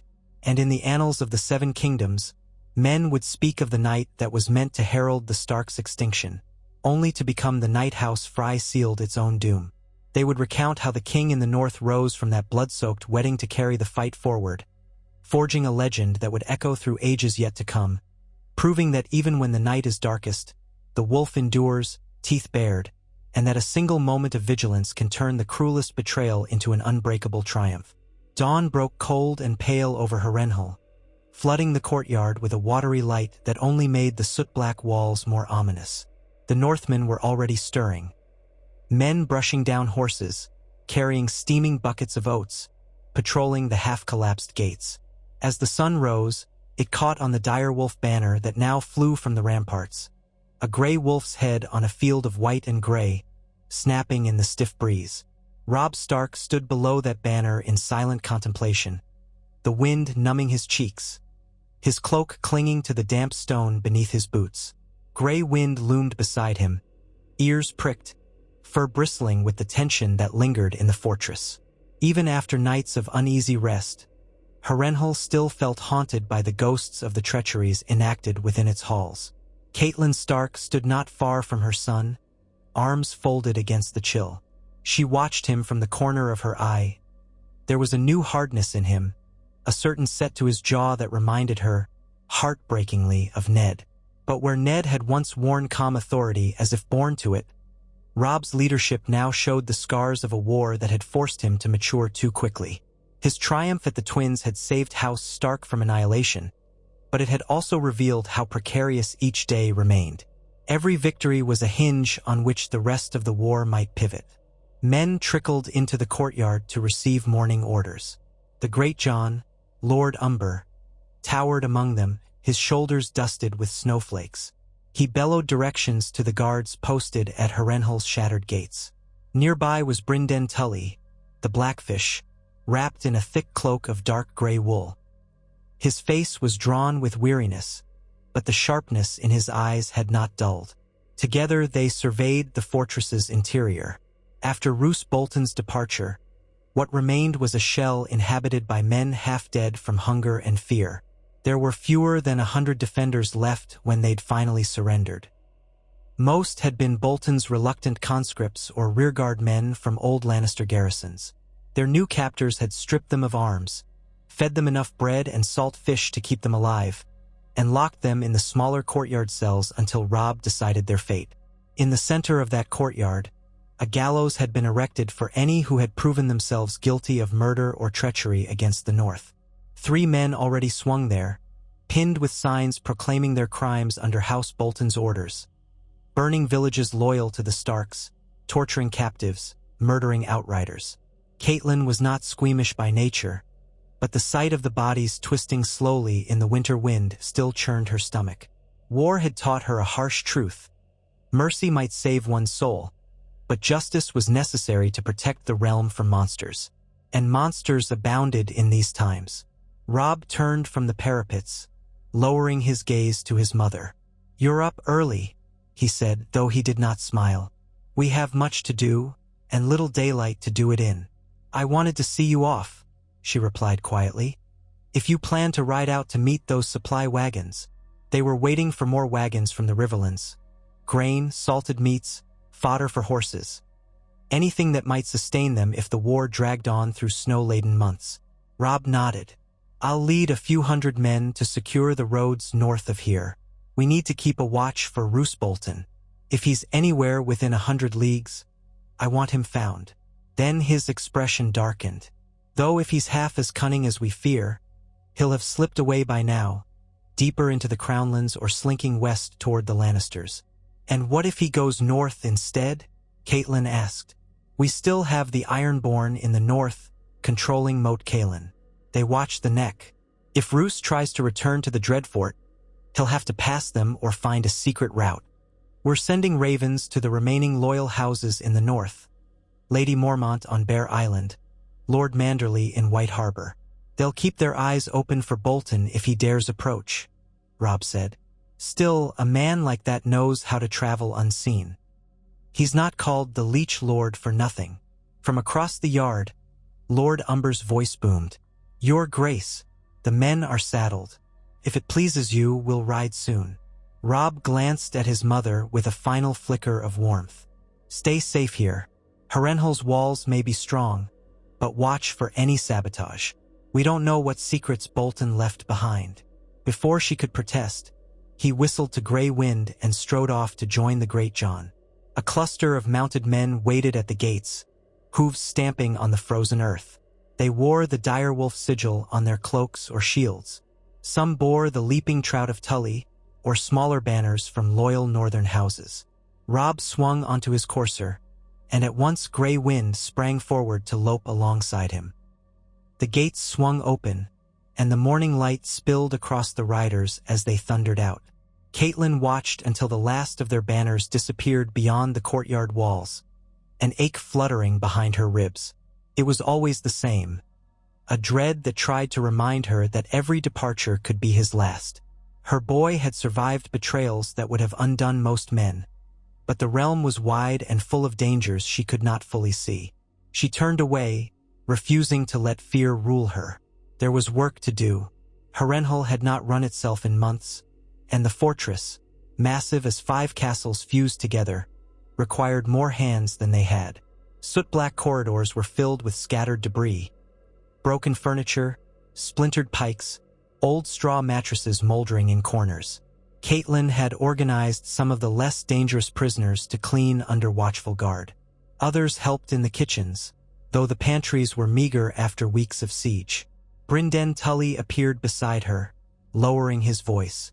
"We found a hidden door beneath one of the towers leading to some half-collapsed tunnel. Might be where Bolton slipped away. I've had men searching it, but so far it's a maze of rubble and old dungeon chambers. It could take weeks to properly map. She sighed. He's likely long gone, uncle, but seal every passage we can. No more comings and goings in secret. Agreed. The Blackfish's angular features set in a stern line. I'm growing uneasy with staying here too long. Harrenhal is as big a curse as a prize. We can't just abandon it. Tywin Lannister would reclaim it in a heartbeat. But winter is near upon us. Our men don't thrive in these southern storms. The mention of Tywin Lannister made Catelyn's blood run colder than the wind already had. We keep it until the war's decided. That's all we can do. Better we hold it than have it turned against us. Brynden nodded grudgingly. For now, we wait for fresh supplies, for word from Riverrun, from Edmure. Then decide whether we march again. They parted ways, each to their task. Catelyn moved deeper into Harrenhal's labyrinthine halls, thinking how improbable it was that this place had become a seat of House Stark's power in the south. But then again, everything in the last year had been improbable. Ned's execution, Robb's rapid ascension to king in the north, the War of the Five Kings, and the Red Wedding turned on its head. The gods alone knew what next surprise might be lurking. She only hoped it was not another dagger aimed at her son's back. That afternoon, a frigid wind rattled through the ramparts as a column of Riverlanders arrived at Harrenhal's gates. They bore wagons laden with grain sacks, barrels of pickled fish, salted beef, and casks of ale. At their head was a short, barrel-chested man wearing the sigil of House Vance, accompanied by a half-dozen guards. Catelyn oversaw their arrival, grateful to see the supplies. She recognized the man as Ser Ryman Vance, one of the lesser knights sworn to Riverrun. He dismounted stiffly, eyes darting about at the black walls and the broken towers rising ominously overhead. "Lady Stark," he greeted with a cursory bow. "Your brother Edmure sends these supplies. He begs your pardon that they are not more." Catelyn returned the bow with courtesy. "I understand. The war has taken its toll on us all. Even this is a blessing." She ushered him in through the main gates, where stable hands hurried to corral the horses, unloading crates and barrels. "How fares Riverrun?" "Better, my lady," Ser Ryman said, stamping his feet to warm them. "Lord Edmure has the support of most lords in the Trident, especially after the tale of the Red Wedding. The Freys who survived are all bending the knee or slinking away in shame. Rosalind Frey, now Lady Tully, works diligently to reconcile what's left of her kin with our folk. There's still anger at the name Frey, but it seems she's an innocent." Catelyn nodded. "She is. She and Edmure deserve peace if it can be found." "Did my brother say anything of new alliances or threats?" Ryman's expression grew grave. "He's heard rumors of Tywin Lannister mustering fresh forces in the Westerlands. Word is, Lord Tywin's patience grows short. He may attempt to seize Riverrun or retake Harrenhal before winter truly locks down the roads. Lords of the Vale remain uncertain. Lady Lisa, well, you know how she is. She hides behind her mountains, refusing to commit." Catelyn felt a wash of frustration at her sister's name. Lisa Arryn had proven more than once that she would not risk the Vale's knights for any cause beyond her immediate interest. "We cannot rely on her, then," she said firmly. "We will stand on our own." The knight exhaled, gazing at the courtyard with unease. "This place, my lady, it's said to be haunted." Catelyn almost smiled at the old superstition. "Haunted or not, it gives us a foothold. We'll endure. Thank you for bringing these supplies, Ser Ryman. You've done us a great service." He bowed again. "I'll rest my horses here overnight, then return to Riverrun if you have no further errands. Lord Edmure will want word of your situation." She offered him the hospitality Harrenhal could manage, a warm meal, a chance to rest in a half-decent chamber. That done, she left him to the care of the quartermaster and made her way to a smaller hall near the Lord's Tower, where the Blackfish was meeting with some of the higher-born knights in their retinue. She found them seated around a heavy oak table, poring over a wide, tattered map of the Riverlands and the Western Crownlands. Braziers glowed in each corner of the hall, providing a meager warmth. As soon as Catelyn stepped inside, Brynden Tully lifted his head. "We were just discussing the Ironborn, my lady." One of the knights, Ser Kyle Condon, frowned. "Reports say the Ironborn still hold Moat Cailin in the neck, and Deepwood Motte near the west coast of the north. Their raiding parties plague the coastlines. I fear retaking those strongholds could be difficult if we continue to focus on Tywin and Bolton." Catelyn seated herself. "Robb will want to retake every inch of the north eventually, but we are stretched thin. If Tywin attacks from the west while we march north, we could lose Harrenhal, or worse." The knight nodded. "Aye, and there's still Roose Bolton to consider. If he fortifies the Dreadfort, we have a traitor controlling part of the north. War on two fronts." Brynden exhaled. "It seems the realm tears itself apart in every direction, and the Lannisters remain at King's Landing, as strong as ever. We can't fight them all, not without alliances." Catelyn's mind flicked to the Vale, to her sister, then to the Stormlands, where Stannis Baratheon might still hold Dragonstone or plan some move with Melisandre's dark sorceries.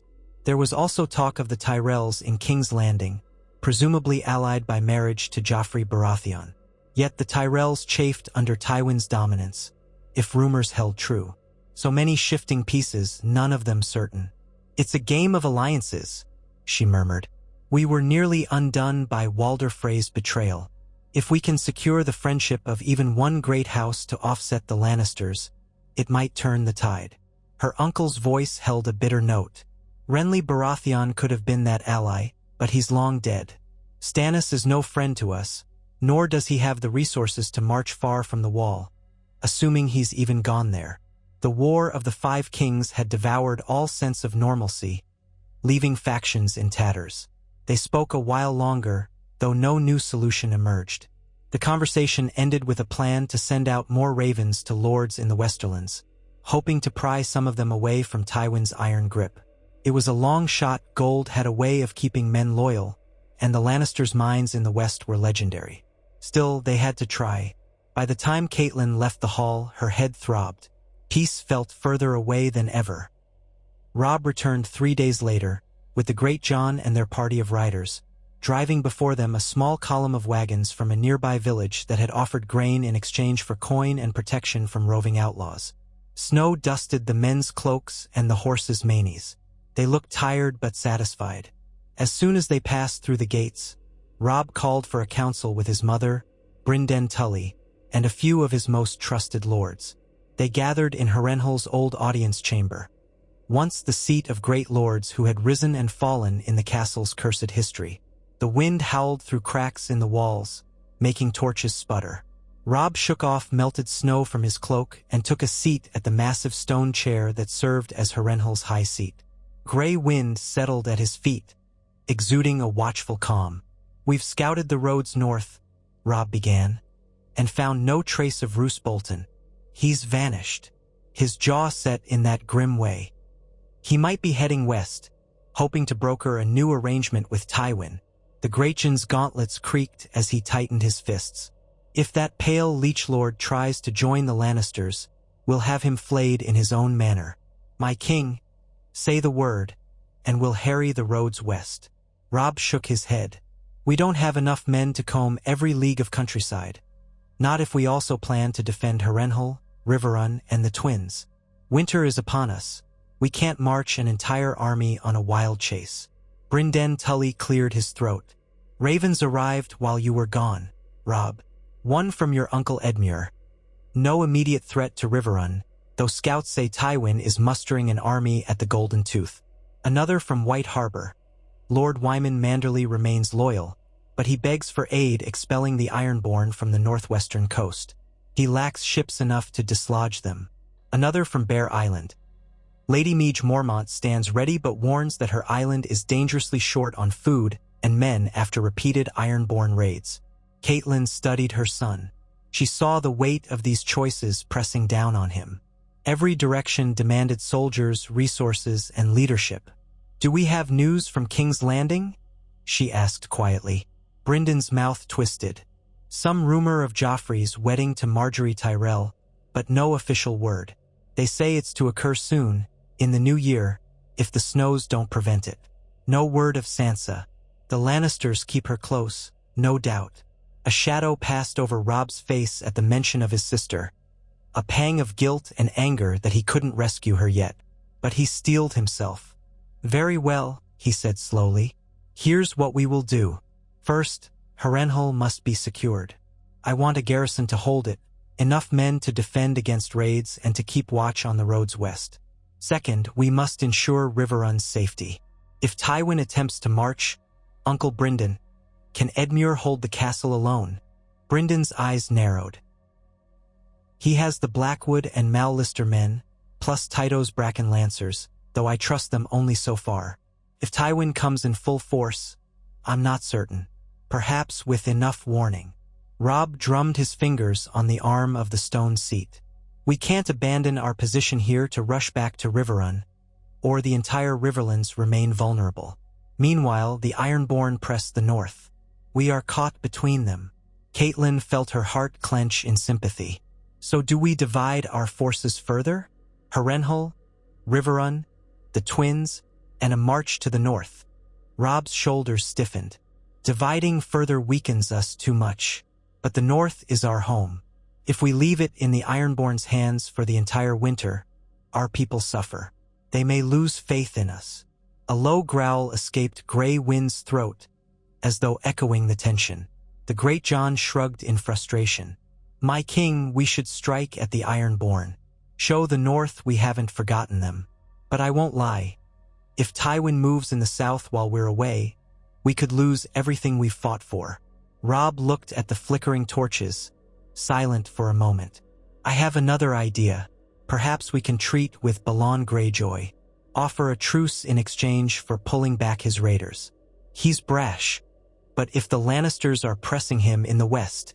Brynden Tully cut in, voice heavy with doubt. "I doubt the Greyjoys will yield anything unless forced. Their nature is to reave and raid. They see the northwestern coast as easy pickings. But if you want to send an envoy, do so cautiously." "We'll consider it," Robb said curtly, though his tone suggested he was unconvinced.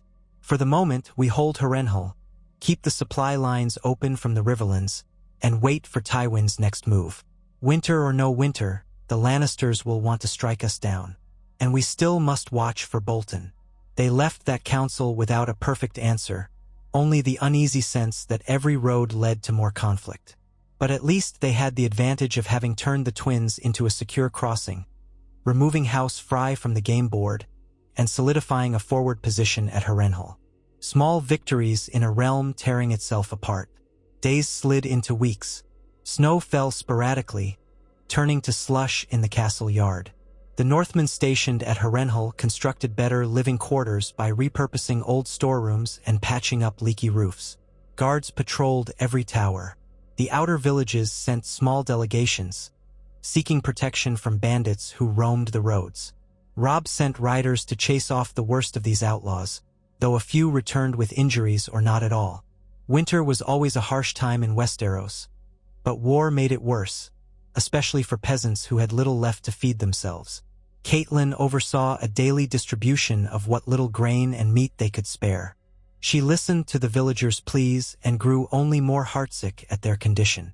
Many had lost husbands and sons to the war.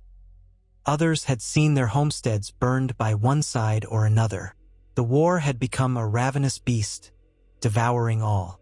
And though House Stark had tried to protect the small folk, they were only one faction among many, each demanding blood and resources.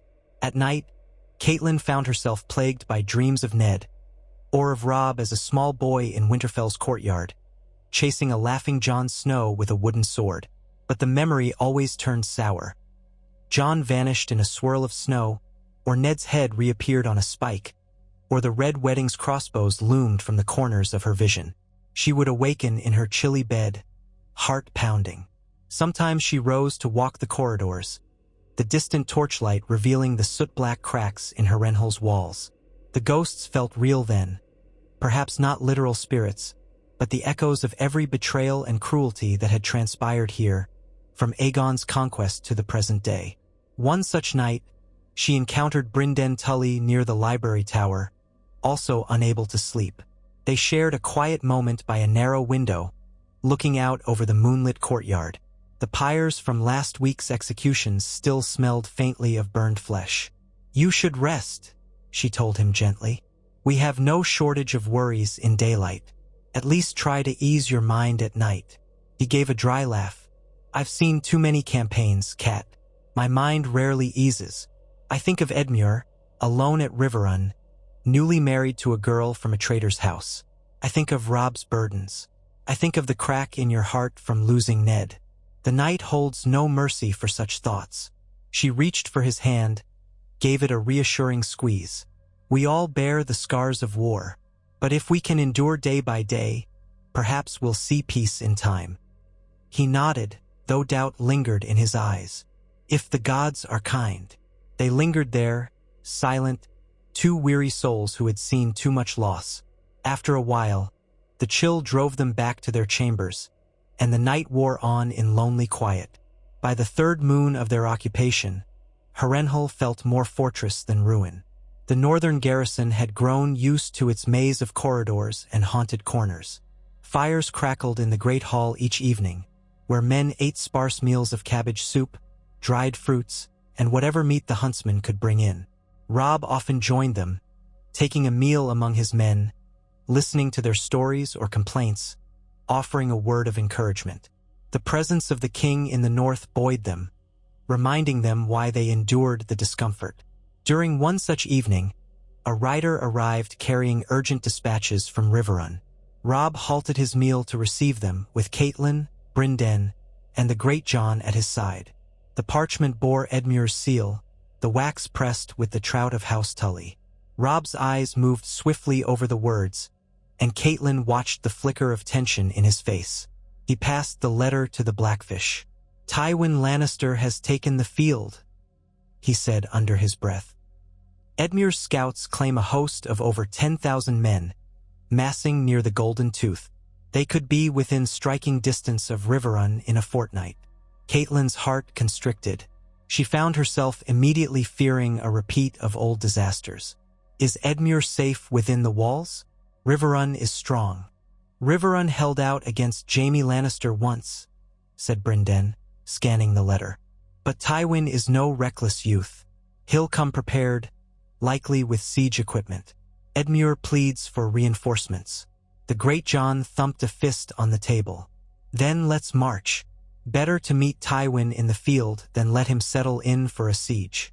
If we can surprise him, that may be exactly what he wants, Robb cautioned. He'll expect us to rush to defend Riverrun. If we march from Harrenhal, we leave it vulnerable.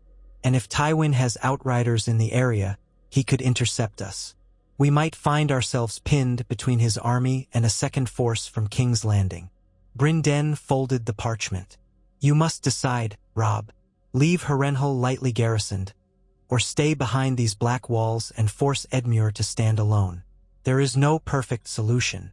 Robb pressed his palms flat on the table. The flickering torchlight shadowed the lines of strain on his face. We have to try, he said quietly. I will not abandon Edmure, but we need a plan that won't cost us everything else. Caitlin placed a hand on his arm. If Tywin invests Riverrun, we still hold the twins behind him.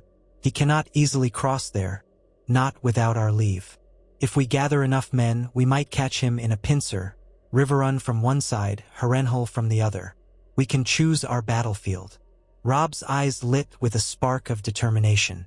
Yes, that might work, but the timing has to be right. We need Edmure to hold out until we can maneuver into position.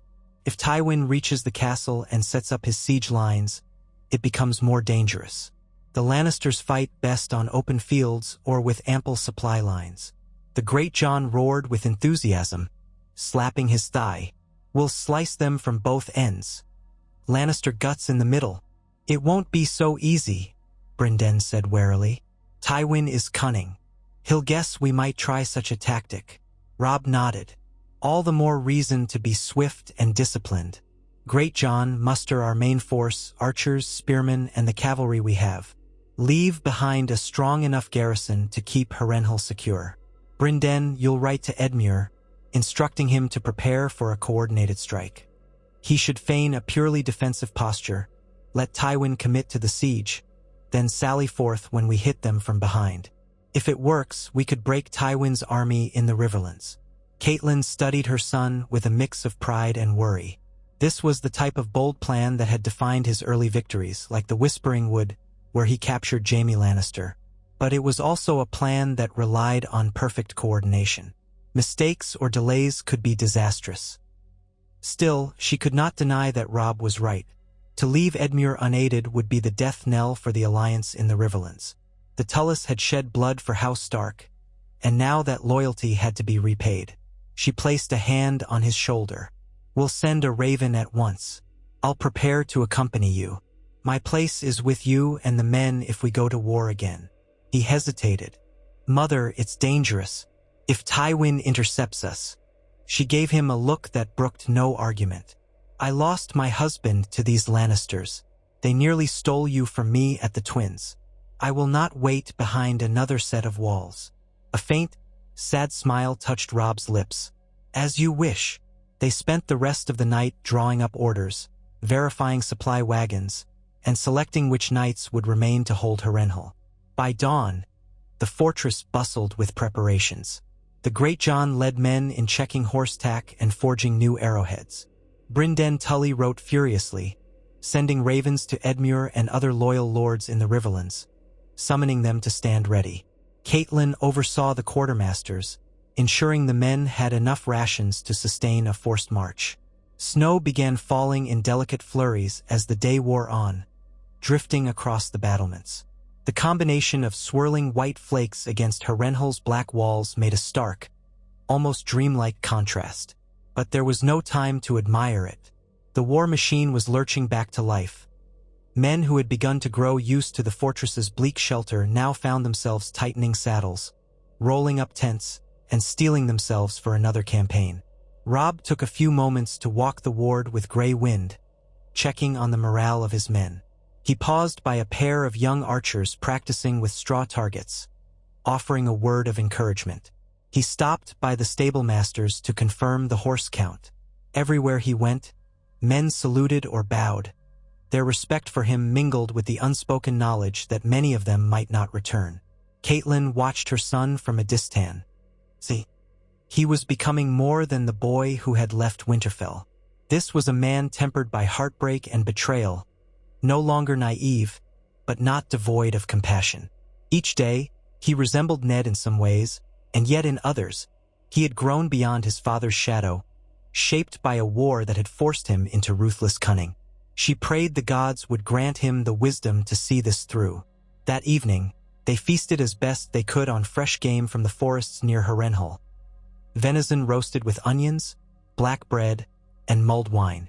It was a subdued celebration, haunted by the knowledge of the bloody battles ahead. Even the great hall's vastness could not dispel the sense of looming dread. Men told stories to distract themselves. Tales of the Red Wedding that had nearly been, and how the king in the north had outmaneuvered Walder Frey.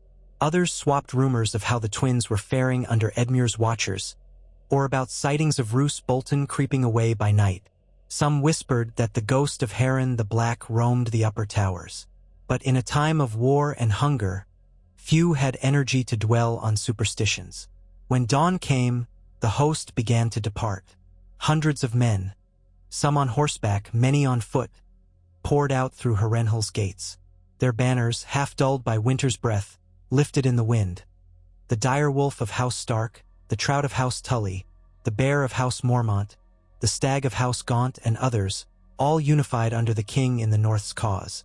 The sound of clinking mail and the low rumble of supply wagons filled the air. Catelyn sat astride a sturdy gelding near Robb, wearing heavy riding gloves and a thick cloak lined with fur.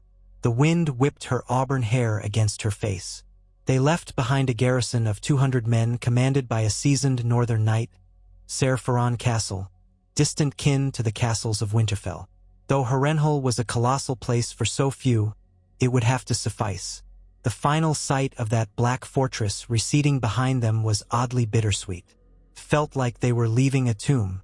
The march was arduous from the start. Winter's early chill crept under every cloak, turning the roads muddy by day and frozen by night. Some of the villages they passed had been abandoned. Their people likely fled to find safer shelter. Others still had residents who emerged to wave timidly at the column, or to hold out pleas for bread. Robb gave what he could spare, ensuring the inhabitants knew who protected them from Tywin Lannister's plunder. But his own men needed every crumb, too. War was a devourer of supplies. Each evening they made camp, ringed by sentries and watchfires. Rumors spread from scout to scout. Tywin's host was indeed on the move, marching east. At times, the northern outriders glimpsed Lannister foraging parties a few leagues away, but neither side dared provoke a skirmish before the main armies collided. It was as if the entire Riverlands held its breath, bracing for a storm. Day by day, the Stark host angled southwest, seeking to cross the Red Fork of the Trident in territory still loyal to Riverrun. Nearly a fortnight after leaving Harrenhal, they reached a point where the Riverlands began to show clearer signs of Tywin's looming presence. Burnt farmsteads, the remains of raided granaries, roads torn by wagon tracks. The Great John grumbled about wanting to strike the Lannister outriders who were spotted in the distance, but Robb insisted on discipline. He refused to let Tywin lure them into a hasty fight. They needed to time their intervention perfectly with Edmure's defense at Riverrun. On the 14th night, as they camped near a small hamlet called White Crossing, a cold drizzle turned the ground into slick mud. Tents flapped in the gusty winds. Scouts returned with word. Tywin's army was less than 3 days' march west of Riverrun, possibly numbering 12,000 strong, including heavy horse. And Edmure had mobilized every available man in the castle and surrounding fiefs, but was still outnumbered. Robb summoned his principal lords to his command tent. Catelyn was there, along with the Great John, Brynden Tully, and a few other knights. The tent's lanterns cast a circle of light amid dripping canvas.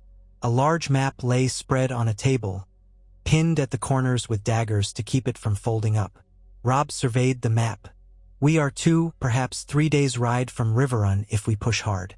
Tywin could arrive sooner if he marches at full pace.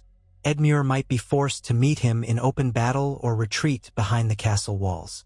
Brynden tapped the area north of the castle, where the fork of the river curved around. If Edmure remains inside the walls, Tywin's men will try to encircle him. We could attack Tywin's rear, but the land around Riverrun is open farmland. Not so many places to stage an ambush. We have to rely on the timing, Robb said, voice low. I want Edmure to stay behind the walls. Make Tywin commit to siege lines. That will make his army more rigid. Then we appear, striking from the east or north, cutting off his retreat. If Edmure times his sally well, Tywin finds himself caught between castle defenders and our host. Catelyn could see a spark in his eyes. He was hoping for a repeat of the tactics he'd used at the Whispering Wood and the Battle of the Camps. But Tywin Lannister was not Jaime. He would be less likely to fall for simple feints. We have to make sure Edmure understands, she said. He must be patient. Let Tywin settle in. If he rides out too soon, he'll be crushed in the open field. Brynden's lips tightened. Then we rely on a raven. But ravens can be shot down or delayed. Let's hope the message got through. Robb folded his arms, forcing a confident expression. We've done what we can. At first light, we march at speed. If Tywin is in place, we strike as soon as we see an opening. The Great John grinned wolfishly. Nothing like a proper scrap with the lions. They parted, returning to their tents or sleeping rolls to snatch what rest they could. But Catelyn sensed few would sleep well. The night was thick with tension, the drizzle turning to icy sleet. She could hear men muttering about the battle to come, the clang of blacksmiths working late to repair a wagon axle, horses whinnying at the gusts of wind. In her own tent, she lay on her pallet listening to the patter of sleet against canvas. She pictured Riverrun, her childhood home, picturing the red sandstone walls, the broad moat fed by the rivers, the strong towers. She imagined Edmure pacing the battlements, looking out at the dark horizon for any sign of the northern banners. She prayed they would not be too late. If Tywin arrived and encircled the castle first, Edmure might be forced to risk a premature fight. Or worse, Tywin might bypass the castle entirely and cut them off, forcing them to fight on ground of his choosing. So many unknowns. She clenched her hands into fists and willed her heart to be steady. Tomorrow would bring clarity or chaos. They rose in darkness, striking camp while the sky was still the color of slate. Robb ordered the baggage train to follow slowly, while the main force pushed ahead. Drums signaled the muster. Cloaks and surcoats dripped with freezing rain. Steaming breath rose from every horse's muzzle. Catelyn rode close to her son, with the Greyjoy's cavalry forming a protective ring. A sense of purposeful urgency crackled in the air. Every man understood that a battle or siege loomed. By late afternoon, they began to pass farmland that Catelyn recognized as part of the broader region feeding Riverrun. The land was churned by passing hooves and wagon wheels. At times, they heard distant horns echoing across the fields. Tension tightened every face. Finally, near dusk, they saw faint plumes of smoke rising to the west signs of many campfires. Tywin's army lay not far ahead. They halted to let the outriders scout the perimeter. Clouds scud overhead, trailing scattered flakes of snow. The ground underfoot was muddy, with patches of ice forming on puddles. The Greyjoy paced, restless for action. Brynden Tully conferred quietly with Robb, pointing to the map. Catelyn stayed silent, scanning the horizon. She longed for a glimpse of Riverrun's towers, but it was still too far and the light too dim. Soon, a scout galloped back, horse lathered in sweat. "My king," the man said, saluting with a muddy gauntlet. "The Lannisters are a league ahead, arrayed along the Red Fork. They've begun raising tents and forming lines. Riverrun stands west of them, can see the castle banners from a rise. The Lannisters haven't fully encircled it yet, but they're getting there. We saw no sign of Edmure's forces outside the walls, so I reckon he's staying put." Robb's face took on a steely calm. "He's doing as we asked, then. Good. How many Lannisters did you see?" "Thousands," the scout said. "I didn't dare get too close, but I'd wager at least 10,000. Heavy horse, crossbowmen, foot. Tents stretch along the riverbank." The Greyjoy let out a low growl. "So the old lion's pitched his camp.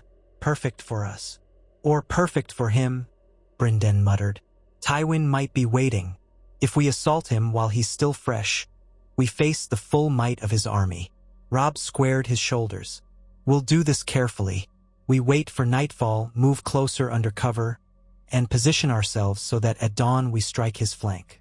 If Edmure sees our banners, he'll know to sally. With luck, Tywin will be caught between hammer and anvil." The Greyjoy nodded eagerly. "A night march, then. Our men can do it, tired or not." Catelyn breathed a silent prayer. This was the moment that would decide if they could replicate the improbable success at the Twins, or if they would be undone by a more formidable foe. Walder Frey's cunning had nearly taken them, but Tywin Lannister was an even subtler enemy. Still, they had no choice but to try. Quietly, the columns advanced in the gathering twilight. Scouts ranged ahead, picking out a route that wound through sparse woodland and skirted the farmland. The going was slow. Men muffled hooves with rags to keep noise down. The only sounds were the hiss of the breeze and the slop of mud underfoot. Occasionally, they saw distant torches marking the edges of the Lannister camp. If the watchers suspected an approaching army, they gave no sign. It was past midnight when Robb decided they were close enough to wait for dawn. The men collapsed gratefully in meager campsites, posted triple sentries, and huddled in cloaks for a few hours of rest. Catelyn dozed against a tree trunk, half sunk in a dream of Winterfell covered in snowdrifts. She woke to gray winds snuffle against her hair, then realized the sky was just beginning to lighten, a pale band above the eastern horizon. Robb's voice came through the gloom. "Up, all of you. Form ranks." There was a quiet hustle, men blinking away exhaustion to don helmets and gather spears. Horns remained silent by Robb's order. Surprise would be their best ally. Swords glinted in the half-light. Horses stamped, gathering tension for the charge. Catelyn mounted her own horse, heart thrumming in her ears. Brynden Tully led a group of outriders forward, weaving through the final stretch of trees. Then they returned, whispering that the Lannisters still seemed unaware, with only a few pickets posted near the perimeter. Robb nodded. "We'll attack in 3 columns, cavalry on the left and right, foot in the center. Strike fast. Edmure will see the commotion and join in from behind his walls." The Great John bared his teeth in a grin. "I'll take the right flank, my king." "Aye," Robb said, "and I'll ride with the left. My mother and the baggage train stay back until we break their lines." Catelyn started to protest, but the look in Robb's eyes was final. "I won't risk you in the first charge," he said gently. "If it goes ill, retreat to safety." Reluctantly, she nodded. She would not hamper him. This was war, and he was king and commander now. She reined her horse aside, letting Robb ride forward with the men. She offered him a whisper only he could hear. "Be swift and sure, my son." He gave her the faintest of smiles, then spurred his horse. Gray wind loped beside him. Columns of men moved through the gray dawn, stirring the muddy ground. The tension mounted with each step, as though the entire landscape held its breath. Then, in a burst of motion, the Grachan's flank began the assault. War cries rose in the still morning air, so loud they seemed to shake the trees. Robb's flank charged near simultaneously. Within heartbeats, the battlefield erupted into chaos. Catelyn edged her horse forward enough to see the Lannister camp in partial disarray. Many tents stood, their occupants scrambling for weapons. The ring of pickets shouted alarms, horns finally blaring. Lannister crossbowmen rushed to form lines, but were met by galloping northern cavalry. Spears clashed, steel glimmered. The Grachan's deep roar carried over the din. For the king in the north, across the camp, the red and gold lion banners whipped in frantic movement. Lannister officers tried to organize a defense.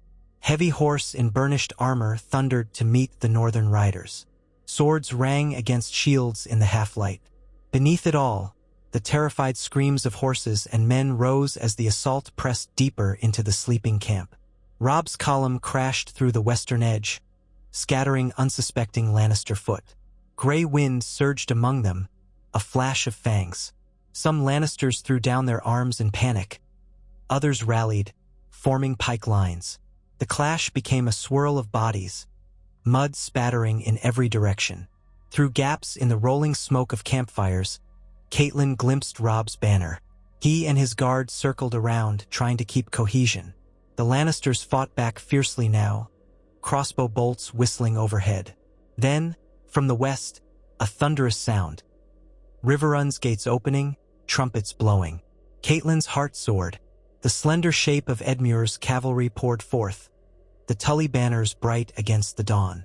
They sped toward the Lannister rear, aiming to trap them in the pincer as planned. Lannister horns blew in alarm, the battered troops whirling to face this new threat. Confusion reigned. Some men spun to fight the Tully charge, others still grappled with Stark forces. It might have ended swiftly, but Tywin Lannister had not earned his reputation lightly. A portion of his host was arrayed deeper in the camp, more organized. They formed neat lines of halberdiers, screening mounted knights. Swift commands brought crossbowmen into ranks. Catelyn realized Tywin must have anticipated the possibility of a dawn attack. He'd stationed his best men ready to respond. Now those men surged forward, an ironclad wave. The Grachan's flank reeled under the sudden onslaught. Even so, the Northmen refused to break. Shouts of Stark and Winterfell rang out. The Lannisters retaliated with "Hear me roar" and "Casterly Rock." Catelyn felt her stomach knot as she hovered back with a small contingent, half tempted to charge in. She saw the glint of golden armor that might be Tywin himself, surrounded by a retinue of knights. In the swirl of the melee, it was impossible to be sure. She glimpsed a silver trout banner, indicating Edmure's presence, forging toward the fray. The lines collided again and again, men falling in heaps, horses screaming. The ground churned to a thick paste of mud and blood. Robb's standard advanced deeper into the melee, a sign that he would not hold back. Gray winds howl carried over the roars of battle. The Great John circled from the right, hacking down a Lannister banner-bearer, only to be met by a row of spears. Steel crashed on shields. The Tully riders slammed into the Lannisters' rear ranks. Overwhelmed by the combined assault, the defenders buckled in places, creating pockets of chaos. Yet Tywin's corps remained formidable, refusing to be encircled. One false move Catelyn knew could turn the tide. Suddenly, horns to the east blared anew. A fresh column of men emerged from the trees, clad in red and gold. Reinforcements? She caught her breath. Tywin had posted a reserve, hidden in the wood line, or perhaps parted from the main camp. They surged in, aiming for the flank of Robb's foot soldiers. If they struck full force, the king in the north could be pinned. Catelyn spurred her horse forward a short distance, calling to the outriders near her. Intercept them.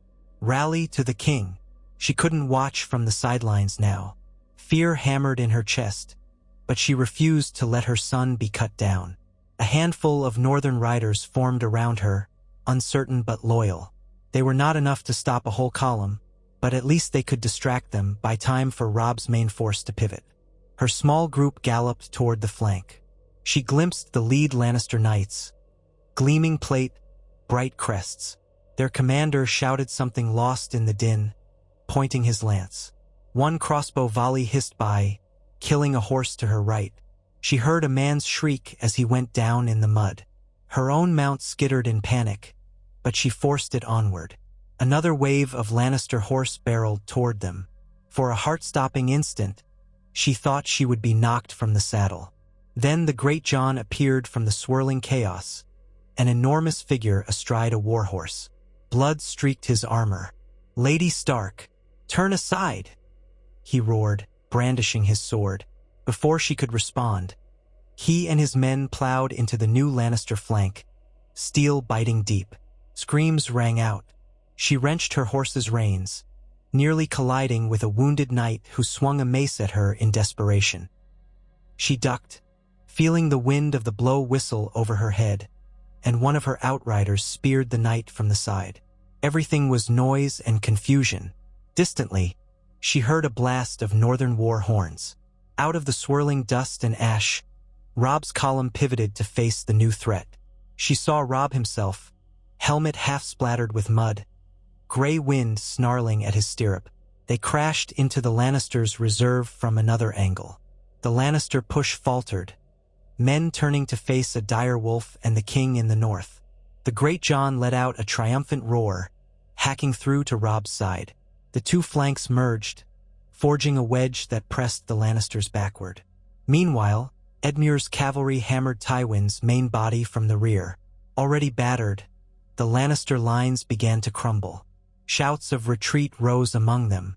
Some tried to hold ground, but Tywin's attempts to rally his men faltered. Crossbowmen abandoned, threw down their weapons or fled. Knights broke ranks and galloped away. The watchers on Riverrun's walls cheered as the lions buckled under the combined might of Stark and Tully. By midday, the field was decided. Pockets of resistance still lingered, but Tywin's grand army had collapsed into rout or surrender. Columns of prisoners were taken, some half-dressed from the surprise attack, others fully armed but outnumbered.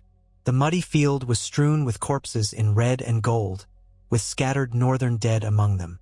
Banner poles stuck from the muck at odd angles. Smoke lingered over half-doused campfires. The stench of blood and filth weighed heavy on the cold air. Catelyn found Robb near the center of the Lannister camp, giving orders to secure the prisoners and see to the wounded. Gray wind prowled among the debris, muzzle stained. Robb looked exhausted, his sword arm trembling slightly. When he saw her approach, he dismounted. She dismounted as well, nearly collapsing from relief. They embraced, mother and son, the clangor of the aftermath all around them. "You shouldn't Ave come so close to the fighting," Robb murmured. "I saw you ride out." She gave a shaky laugh.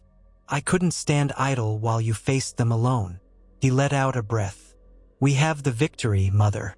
Another day, another miracle." He surveyed the chaotic field. "Tywin escaped, I think. We haven't found his body." He fled west with a small group of knights. Brynden Tully arrived, spattered in mud, half his cloak torn away. Edmure's outside the castle, rounding up stragglers. He'll want to see you. Robb nodded. Let's go to him. He paused. Have the men keep watch. Tywin might rally, but I suspect he's too battered for another fight soon. The Great John stomped up, panting. Ha! Did you see them run, my king? Like rabbits from a wolf. He bellowed a laugh. 7 hells, that was a good scrap. Robb clapped him on the shoulder. We couldn't have done it without you, but keep the men alert. No looting beyond what's needed: food, arms, and supplies. We have to move carefully. The Great John grunted agreement. Then Robb, Catelyn, and Brynden made their way toward the castle. Along the way, they passed lines of Lannister prisoners, guarded by grim-faced Northerners.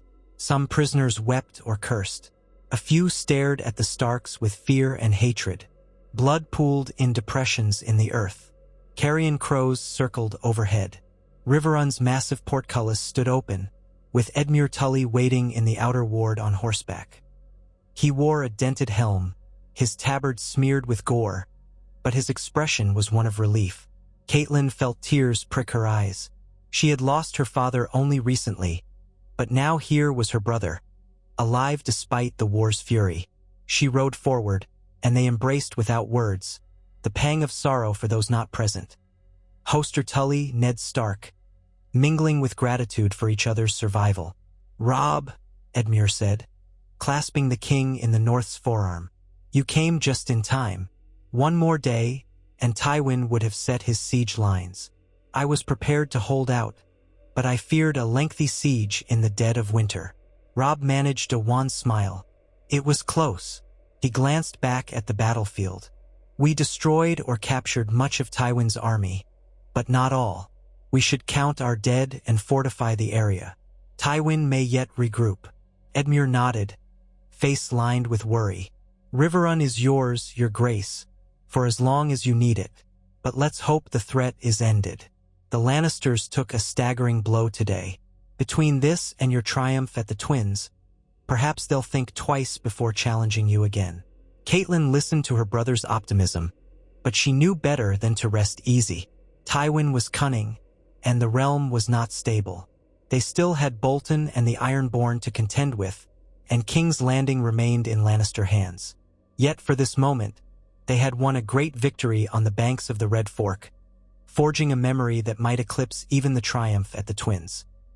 Where once a savage betrayal had nearly ended the Stark line, they now stood strong, pushing back their enemies time and again. Within hours, Riverrun's maester tended to the wounded.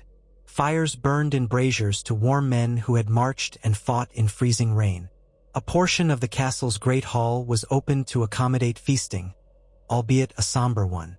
Edmure insisted on hosting a victory feast that same night, meager though it might be. The men need some cheer, he said, and Robb agreed.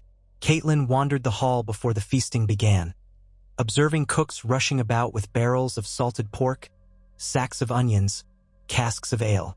She thought of the Red Wedding, that monstrous feast meant to slaughter the Starks. Here, at least, the tables would not be drenched in betrayal. She looked up at the banners, House Tully's Trout, House Stark's Direwolf. Their alliance had held, forging something stronger. She whispered a prayer of thanks to the old gods and the new. When night fell, torches lit the great hall in golden light. The hall was crowded with men from House Stark, Tully, and their banners. Many wore bandages or nursed bruises, but they laughed in relief at having survived. Benches lined the tables.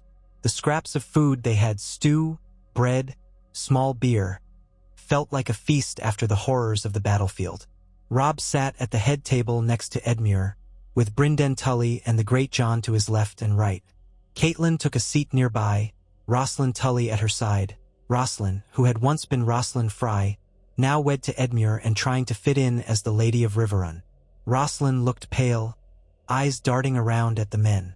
She was not used to the messy realities of war. "Is it true, my lady?" she whispered to Catelyn. "That Lord Tywin escaped?" "It seems so," Caitlin said gently, trying to reassure her. But his army is shattered. Do not fret. He can't threaten Riverrun soon. Rosalind nodded, fiddling with her napkin. I only wish this war would end. Caitlin felt a deep sympathy for the girl.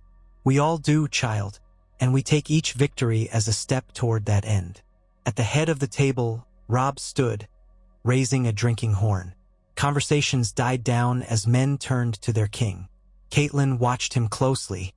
His armor had been removed, replaced by a plain tunic with the Stark sigil embroidered on the breast.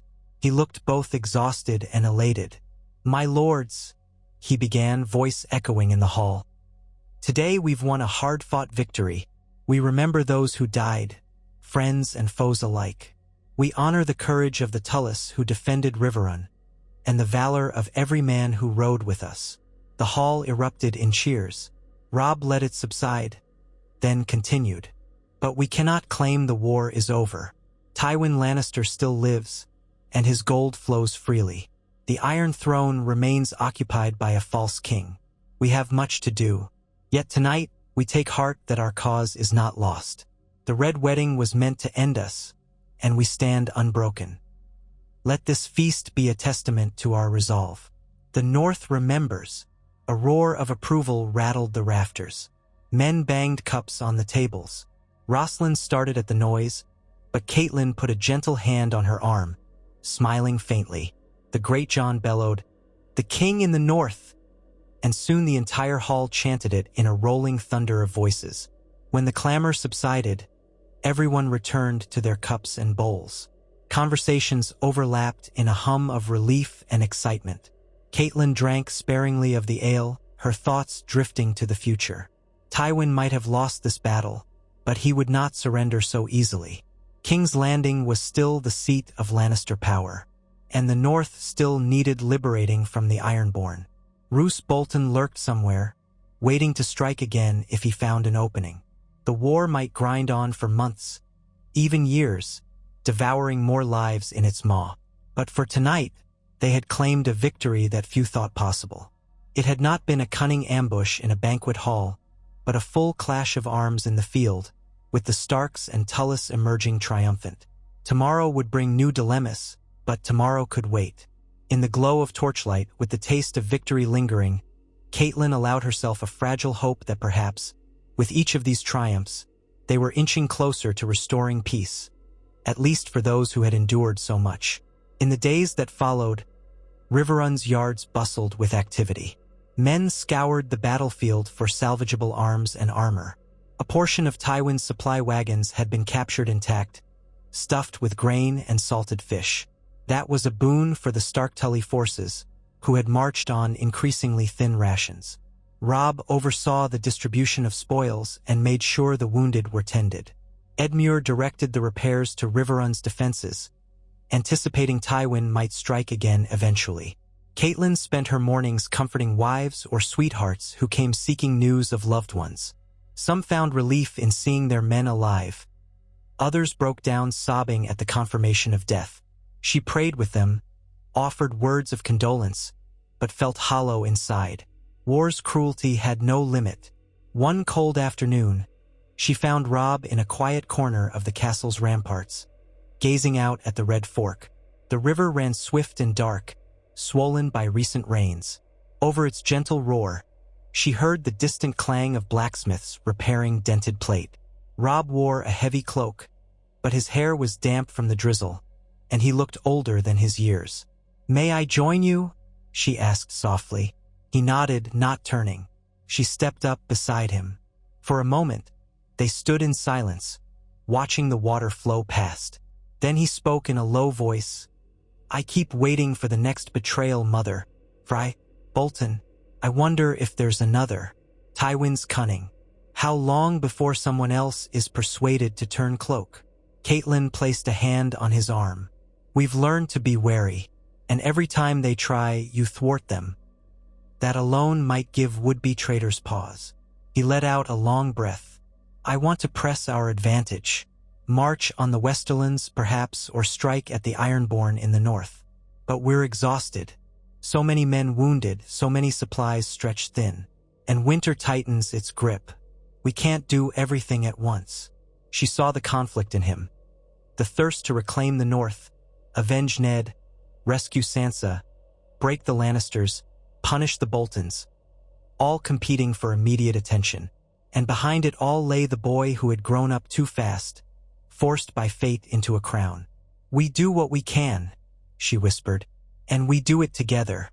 You have the respect of the realm now, Robb. Word of this victory will spread. Perhaps it will deter more foes than you realize."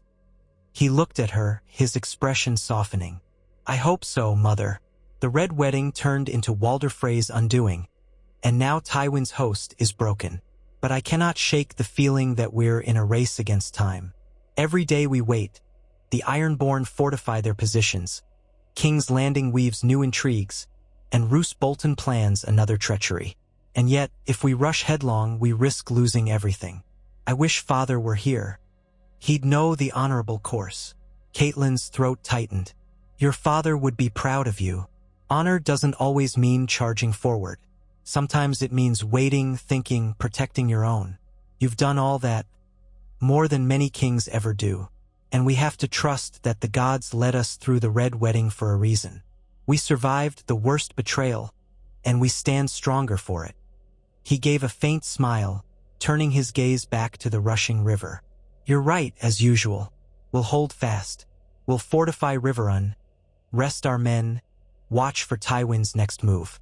If the opportunity arises to help the North, we'll take it, but we won't be lured away foolishly. Catelyn nodded, relief mingling with pride. A wise plan.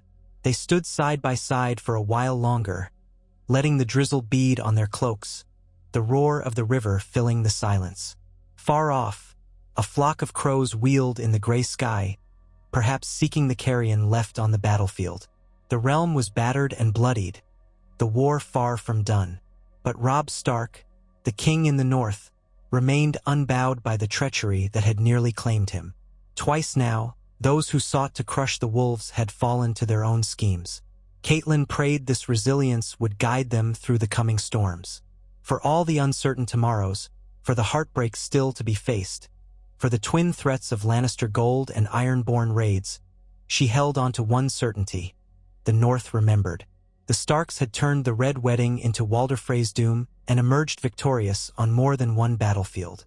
As long as the direwolf flew above them, they would keep fighting for their home, for the memory of Ned and all the loved ones lost, and for a realm that might one day know peace again. As the days rolled into weeks, messengers trickled in from all across Westeros with reactions to the news of Tywin Lannister's defeat near Riverrun. Some declared it a sign that the Lannisters' grip was weakening. Others cautioned that Tywin still had gold enough to raise fresh armies. Word reached King's Landing, where Joffrey's court seethed with rumors. The Tyrells might chafe at Lannister failures, or they might double down to ensure the North did not grow too strong. No official replies arrived, but Catelyn knew there would be repercussions. The Game of Thrones was not easily abandoned. From the North came letters of relief that the king in the North had bested Tywin again, but also pleas for more direct action against the Ironborn. White Harbor was especially vocal. Lord Wyman Manderley wrote that the Ironborn had raided the Stony Shore and threatened fishing villages, and that Bolton's men skulked in the northern forests. Moat Cailin still blocked the most direct route into the north, preventing any large relief force from descending upon them. Robb chafed at this news, wanting to ride north at once. But the Blackfish and the Great John both counseled caution, pointing out that Tywin's battered army could still regroup in the Westerlands and strike while the king was absent. Edmure needed them close by if Riverrun was threatened anew. So Robb reluctantly delayed a northern campaign, sending only a small detachment to bolster White Harbor and keep a watch for Bolton's moves. He promised that once they were certain Tywin would not strike again soon, he would attempt a proper campaign to liberate his home. The tension in him only grew, as though each passing day that the Ironborn remained in the north was an affront to his kingship. Still, a kind of uneasy calm settled over Riverrun. With the Lannisters turned back, trade caravans began to reappear, albeit in limited fashion. The castle's wells and storehouses filled again, letting the soldiers rest without immediate fear of starvation. A few Riverland lords dared to come and pay respects to Robb and Edmure, reaffirming their loyalty. At night, a hush of winter crept in, starry skies giving way to frost-laden mornings.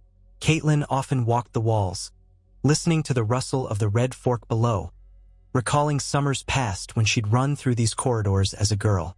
That world felt lifetimes ago. One frosty morning, as she was making her usual circuit of the battlements, she spotted movement on the horizon. A single rider galloped toward Riverrun from the northeast. She called down to the guards, who raised a cry. Perhaps another messenger, but from where? She hurried down the steps to the yard. By the time she arrived at the gate, Robb was there, flanked by guards. The rider clattered across the drawbridge, horse lathered in sweat, and skidded to a halt. He wore the sigil of the Lannisters of Seaguard. Panting, he ripped off his helm and saluted Robb. "Your Grace," he gasped. "I come from Seaguard with dire news. Balon Greyjoy is dead." A jolt ran through the courtyard. Men muttered in surprise. Robb leaned forward. "Dead? How?" "Rumors differ. Some say he fell from a bridge during a storm on Pike. Others whisper that he was cast down by black sorcery. In any case, the Ironborn now quarrel over succession. They're calling a kingsmoot to choose a new ruler." Robb glanced at his mother with disbelief and cautious hope. If the Ironborn are in disarray, they might loosen their hold on our lands in the north. The Lannister messenger nodded. "Some of Balon's raiders have already returned to the Isles, they say, to press their claims." Seaguard scouts observed Ave come so close to the fighting. Robb murmured. "I saw you ride out." She gave a shaky laugh. "I couldn't stand idle while you faced them alone." He let out a breath. "We have the victory, Mother. Another day, another miracle." He surveyed the chaotic field. "Tywin escaped, I think. We haven't found his body." He fled west with a small group of knights. Brynden Tully arrived, spattered in mud, half his cloak torn away. Edmure's outside the castle, rounding up stragglers. "He'll want to see you." Robb nodded. "Let's go to him." He paused. "Have the men keep watch.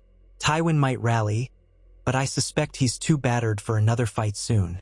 The Great John stomped up, panting. "Ha! Did you see them run, my king? Like rabbits from a wolf." He bellowed a laugh. "Seven hells, that was a good scrap." Robb clapped him on the shoulder. "We couldn't have done it without you, but keep the men alert. No looting beyond what's needed: food, arms, and supplies. We have to move carefully." The Great John grunted agreement. Then Robb, Catelyn, and Brynden made their way toward the castle. Along the way, they passed lines of Lannister prisoners, guarded by grim-faced Northerners. Some prisoners wept or cursed. A few stared at the Starks with fear and hatred. Blood pooled in depressions in the earth. Carrion crows circled overhead. Riverrun's massive portcullis stood open, with Edmure Tully waiting in the outer ward on horseback. He wore a dented helm, his tabard smeared with gore, but his expression was one of relief. Catelyn felt tears prick her eyes. She had lost her father only recently, but now here was her brother, alive despite the war's fury. She rode forward, and they embraced without words, the pang of sorrow for those not present.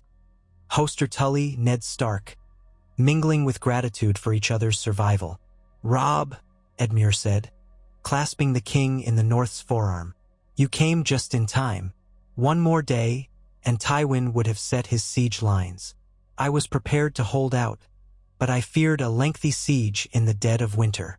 Robb managed a wan smile. "It was close." He glanced back at the battlefield. "We destroyed or captured much of Tywin's army, but not all.